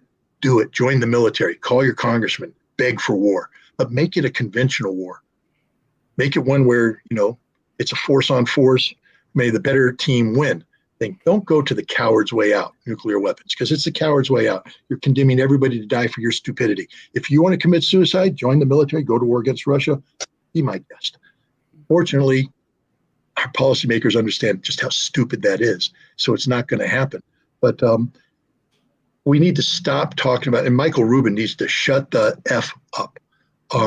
It's just the most grossly irresponsible thing in the world. First of all, everybody brings up the Bucharest Agreement. This was a violation of Bucharest. The Ukrainians gave up their nuclear. The Ukrainians didn't have any nuclear weapons to give up. Do people understand that? Ukraine pulled no nuclear weapons. All of the nuclear weapons were pulled by the Russians. the Russians had the file codes, they had the codes, and they told the Ukrainians from day one, if you even think about taking over a nuclear weapon, you will cease to exist. We will take you out. What Ukraine did is embezzled the world because they were willing to give those things up originally because they had to. That's how you comply with the non-proliferation agreement. But then they said, hey, we need money. We need the Russians to buy things. We need the West. And so they took these nuclear weapons and they basically turned them over as they received money. Go study your history. Understand that it was one of the greatest embezzlement schemes in the world. It was literal nuclear blackmail. Ukrainians never were going to hold on to these weapons. They were never going to become part of a Ukrainian defense posture.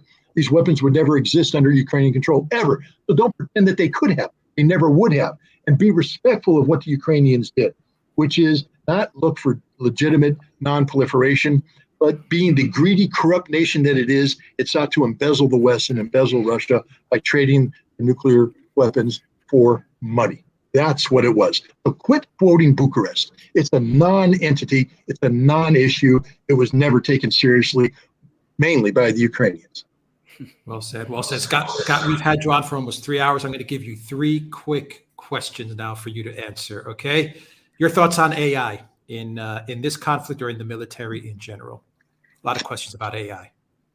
Scares the living garbage out of me. Because there's no such thing as artificial intelligence. At the end of the day, artificial intelligence is influenced by the human factor. It's you can make it influenced by stupidity. For instance, if let's say we programmed AI to listen to this conversation, absorb what we're saying here, and then it would come out, it would spit out answers. It's influenced by us. Okay, I can have it. For instance, there was just a recent example about AI giving bad medical advice to something. I don't know the total aspect of it, but it was basically because it was monitoring certain chat rooms, it started spitting out bad medical advice. They had to shut it down because it was giving the wrong advice. I don't trust AI. You know what I trust? This year, what's in between it. It has its own inherent checks and balances. I like the idea of having this kind of discussion. This is the best intelligence forum, is having people talk through the problem. The second you rely on a computer, you stop thinking. You become lazy.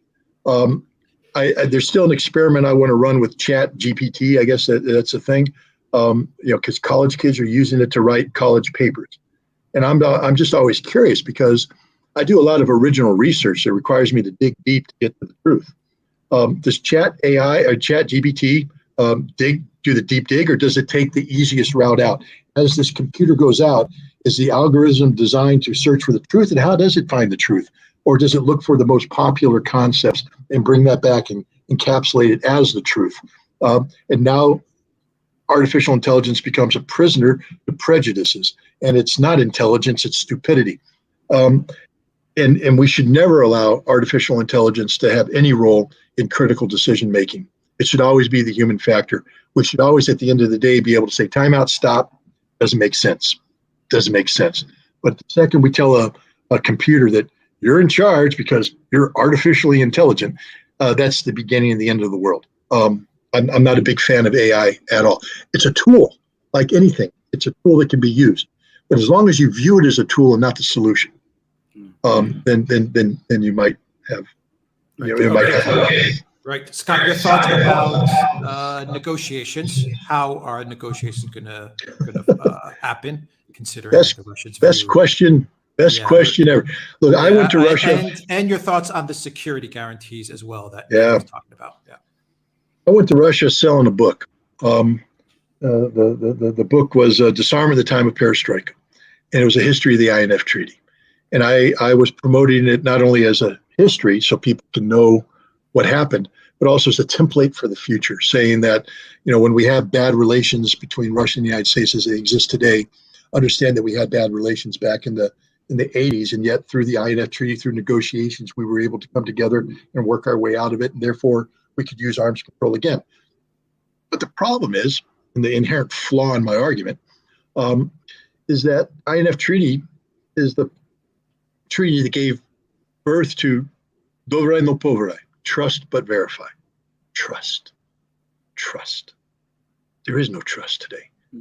I mean, you take a look at this Ukraine conflict, Minsk Accord. it's now it's as clear as the nose on my face, and this is a pretty big nose, that the West never took Minsk seriously. It was always a sham, and it's not me assessing it a sham. It's Merkel saying so, Hollande saying so, Poroshenko saying so. The three main signatories to the agreement saying we never intended to make this real. We were using it to buy time to build up a Ukrainian military to better confront Russia. So how could Russia ever trust Germany, France, or a Ukrainian government? Again, the United States. Anatoly Antonov is the ambassador of Russia to the United States. He was also the lead negotiator for the New START Treaty. And talk to him about that negotiation. Talk to him about how Russia said, hey, before we move into this, we need to integrate missile defense. We talk about missile defense. It's an important part of our calculus. And we're not comfortable about entering an agreement about reducing nuclear weapons further unless we bring this into play, because we're fearful that you're going to put a system in place that as we reduce our weapons, you will then be able to shoot down all of our weapons and achieve nuclear supremacy. And the Obama administration said, this is a pretty tough one for us guys politically with the Senate. We need to separate two issues. We need to do one first, then we'll do the other one. Trust us. We will get back to missile defense. We'll be able to. Remember Obama famously turning to Medvedev and saying, hey, wait till the elections and I'll have more flexibility. All right. And the Russians went, okay. Antonov, he negotiated the end game on New START, got it signed. Then he begins the process of trying to talk with the West, to engage with the West on missile defense. And he was told, yeah, we ain't doing that. Ain't doing it. We lied straight to the man's face. We lied to him. How can he ever trust us again? Not only that, but because of the Russians bought into the notion that we would talk about missile defense, they allowed things to be rushed through on the treaty that should have been challenged, things that the United States has exploited. For instance, how we decommission vehicles, very nebulous terminology. So with the B-52Hs, there's basically, we have, we put these markers on them. I guess they're little fins on them so they can be visually identified as separate from conventional B-52s. But it's basically a computer system that attaches to the targeting system. We cut the wires. And we said, there, it's no longer a nuclear capable bomber. And the Russians went, yeah, it is. All you have to do is put the wires back together again. Are we this stupid? And the Americans went, it's not in the treaty. It just said we had to remove that which made it such. And it's verifiable. We cut the wires. And the Russians going, no, it's supposed to be done, finished. Like you cut the airplane in half and now it can't fly. Therefore, it's decommissioned. And we lied. And the Russians are going, guys, this is a big problem for us because that ain't really decommissioned. You know it. And you know how they knew we know it? Because American generals would go before Congress and brag to Congress, yeah, we got the Russians good on this one. If there is a crisis, we can double the amount of deployable nuclear weapons overnight simply by reconnecting a wire and putting the weapons on them. And we've doubled the size of ours. Go, ha, ha, ha, ha, those stupid Russians. The Russians are listening. Wow, we're stupid. We trust. There is no trust anymore. And here's the problem with the Russians. I can't even say to them, hey, it's just the Biden administration. All you have to do is wait till 2024 and you get another administration. And the Russians will say, yeah, but the treaty tends to be 15 years long. So let's say we get the other administration and then they're gone in 4 years or 8 years and we got another administration and they're going to go back. It's this system. The American system is a system based upon deceit, lies, distortions of the truth, manipulation of fact. We don't know how to be honest. We used to be honest. I have to tell you, when I was a weapons inspector during the INF Treaty, we were assiduous in terms of the instructions we received to adhere to the treaty, That the treaty was the Bible, and we couldn't. And I was a stupid young intelligence officer who went into the middle of Russia or the Soviet Union and went, holy cow, this is like a fox in the chicken house. There's a whole bunch of stuff I could do here from an intelligence perspective. And I came back with harebrained schemes. Let's do this. Let's do that. Let's do this. And every time I brought it up, slapped me down. They said, we don't do that. That's not what we're here for. And I was educated real quick. They threatened to fire me at one point in time because they're like, we don't want people thinking like you. Fortunately, my boss came in and said, forgive him. He is young and stupid, and he will learn. And I did learn. I learned that when people say we strictly adhere to the treaty, we mean we strictly adhere to the treaty. And That was a gospel. And that's the way I was raised. That's why, not to get too far off base, but when I went to the United Nations, I knew that the U.S. government was playing a wink and a nod game, but I got them to tell me right up front, am I here to play wink and nod, or am I here to do the Security Council mandate? And they told me, your orders are the Security Council mandate. And when you tell me that I am to adhere strictly to a treaty, which is what a Chapter 7 resolution on disarmament is, that's what I do. And I don't deviate from that 1 inch. And that's what ultimately got me in trouble with my government, because my government doesn't do that. My government is composed of lying sacks of manure. And the Russians now know this. So here we come down to how does Russia ever again engage with the United States? Because they're going to have to. And here's the thing, the trust but verification calculus sort of implied equality. What I told the Russians is, you can never trust us again, ever. And that you're going to have to double down on verification. That if you're ever going to engage in an agreement with the Russians, first of all, there has to be specific guarantees, like you can't back out of this treaty, things of that nature. You can't allow the Americans an escape clause. And then the verification is just going to have to be stringent, down to everything. And it's going to be tough to get the United States to buy into that, but we're going to have to, because we put ourselves in this situation. And never again, even let's say, God had a bad day and I suddenly woke up to be president of the United States. Even if the Russians said, wow, Scott, we trust you. They can't trust America. And the reason is, I give you an example. Joe Biden ran on a platform of he said, I'm going to make the sole purpose doctrine, our nuclear doctrine. That is, the sole purpose of nuclear weapons is deterrence. That the only reason why weapons exist is to deter other nations from using nuclear weapons, and we would never use these weapons unless that deterrence failed and somebody used nuclear weapons against us. So that and to me, that's, if you're going to have nuclear weapons, that's the policy to have. Last December, I went to Washington, D.C. for the 35th anniversary of the signing of the INF Treaty. We had a reunion of all the inspectors, negotiators, everything. And the State Department, in honor of all the work that we did, sent a very senior arms control official there who gave a speech and then answered questions. And a question was posed to this person. Biden ran on this sole purpose doctrine, becoming it. He's the commander in chief, the most powerful man in the world. Why didn't this become the policy? Was he lying? And what this person said is, no, the president tried, but the interagency wasn't ready for it. Now, that's curious, because when I went to the election booth to vote in the election, I didn't vote for Joe Biden, be upfront, but I didn't see the interagency on the ballot. Last time I checked, it's never been on the ballot. And yet I'm now being told that the interagency trumps a desire of the president of the United States, whom a majority of Americans apparently voted for.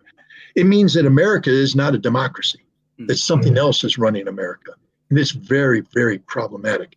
And this is a reality that the Russians have to deal with, that you can't talk about dealing with administrations.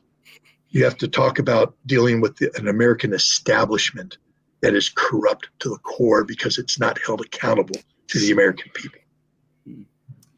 Scott, everyone wants to know your thoughts on neocons, and to wrap it up, what are your thoughts on BRICS? On BRICS? Well, neocons, I mean, neocons, neoliberals, neo anything. I'm against them. I'm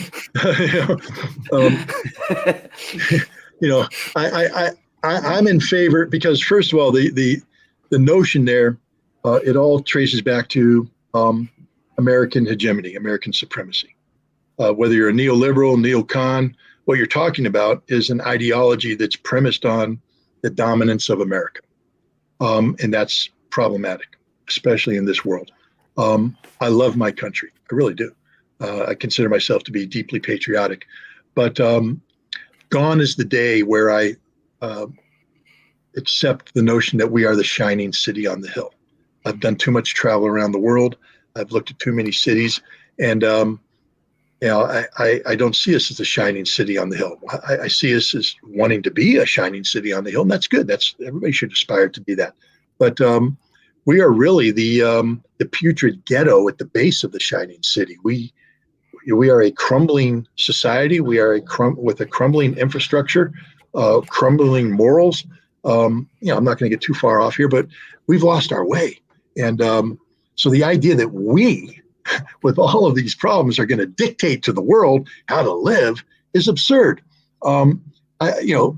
If New York City solves the problem of the subway system so that it is the equal of Moscow's subway system, then maybe New York City can wag an accusatory figure at the Russians about their subway system. And that's the way I feel about just about anything. The second the United States can point and say, we do this better than anybody in the world, we're the best society in the world, therefore we are a model for the rest of the world to emulate. Tell me where you think we're the model. Democracy? I don't think so. So when you take a look at this, we're not there. So I'm against neoliberalism. I'm against neoconservatism. What I am in favor of is a strong America sitting at the table with the rest of the world as equals, working out these problems so that everybody's legitimate interests are taken into account, that nobody's left behind. And now we get to the last part, BRICS. Gosh, there it is. There it is, guys. That's the solution. BRICS is about just that. BRICS was created by nations that weren't invited to be part of the G7.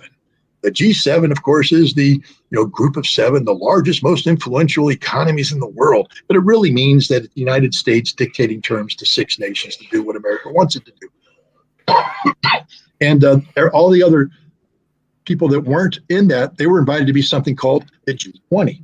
And the G20 basically was subordinated to the G7. The G7 would meet, talk, and then they go to the G20 and dictate an outcome of the G20, and they were supposed to execute that. But what is BRICS? BRICS is the G20 minus the G7, the non-players basically saying, no, we're tired of playing that game. We're going to play our own game, which is called multipolarity. It's called, we will no longer tolerate a system where the United States gets to sanction people because they enter into policies that have nothing to do with America, but America has lost control. Marco Rubio, the senator from Florida, made a fascinating statement about Brazil. When Brazil started to talk about dumping the dollar and going to non-dollar transactions, he said, how can we control the Brazilian economy? If they do this, we won't be able to sanction them. My God, a moment of clarity for an American senator finally being honest about what America's all about, sanctioning people into compliance. BRICS doesn't play that game. This is why everybody is gravitating towards BRICS. One of the greatest signs that BRICS is what it is isn't Brazil, Russia, India, China, and South Africa. That's pretty impressive. The true sign of the greatness of BRICS is Iran and Saudi Arabia. Mm-hmm. When Iran and Saudi Arabia say we want to be part of the same global economic forum, which talks about not creating animosity, but learning how to cooperate with each other. When these two major oil producers say we are going to work on a unified economic approach to the world based upon mutual respect, that's sort of the thing that you'd like to believe America would be about, but that's not what we're about. We're about dividing Saudi Arabia and Iran, promoting conflict, promoting. So our policies in the Middle East are designed to create chaos and anarchy.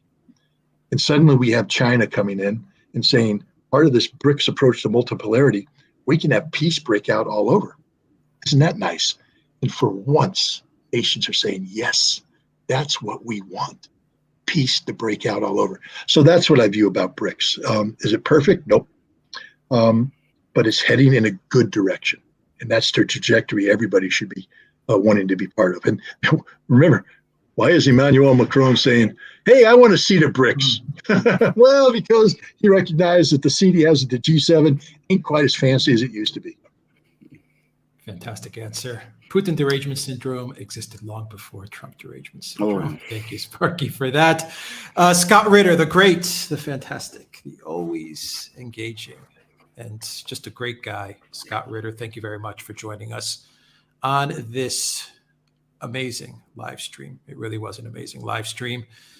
Guys, I will have Scott's Substack in, I already have it in the description down below. I would have it as a pinned comment as well as a link to his incredible book.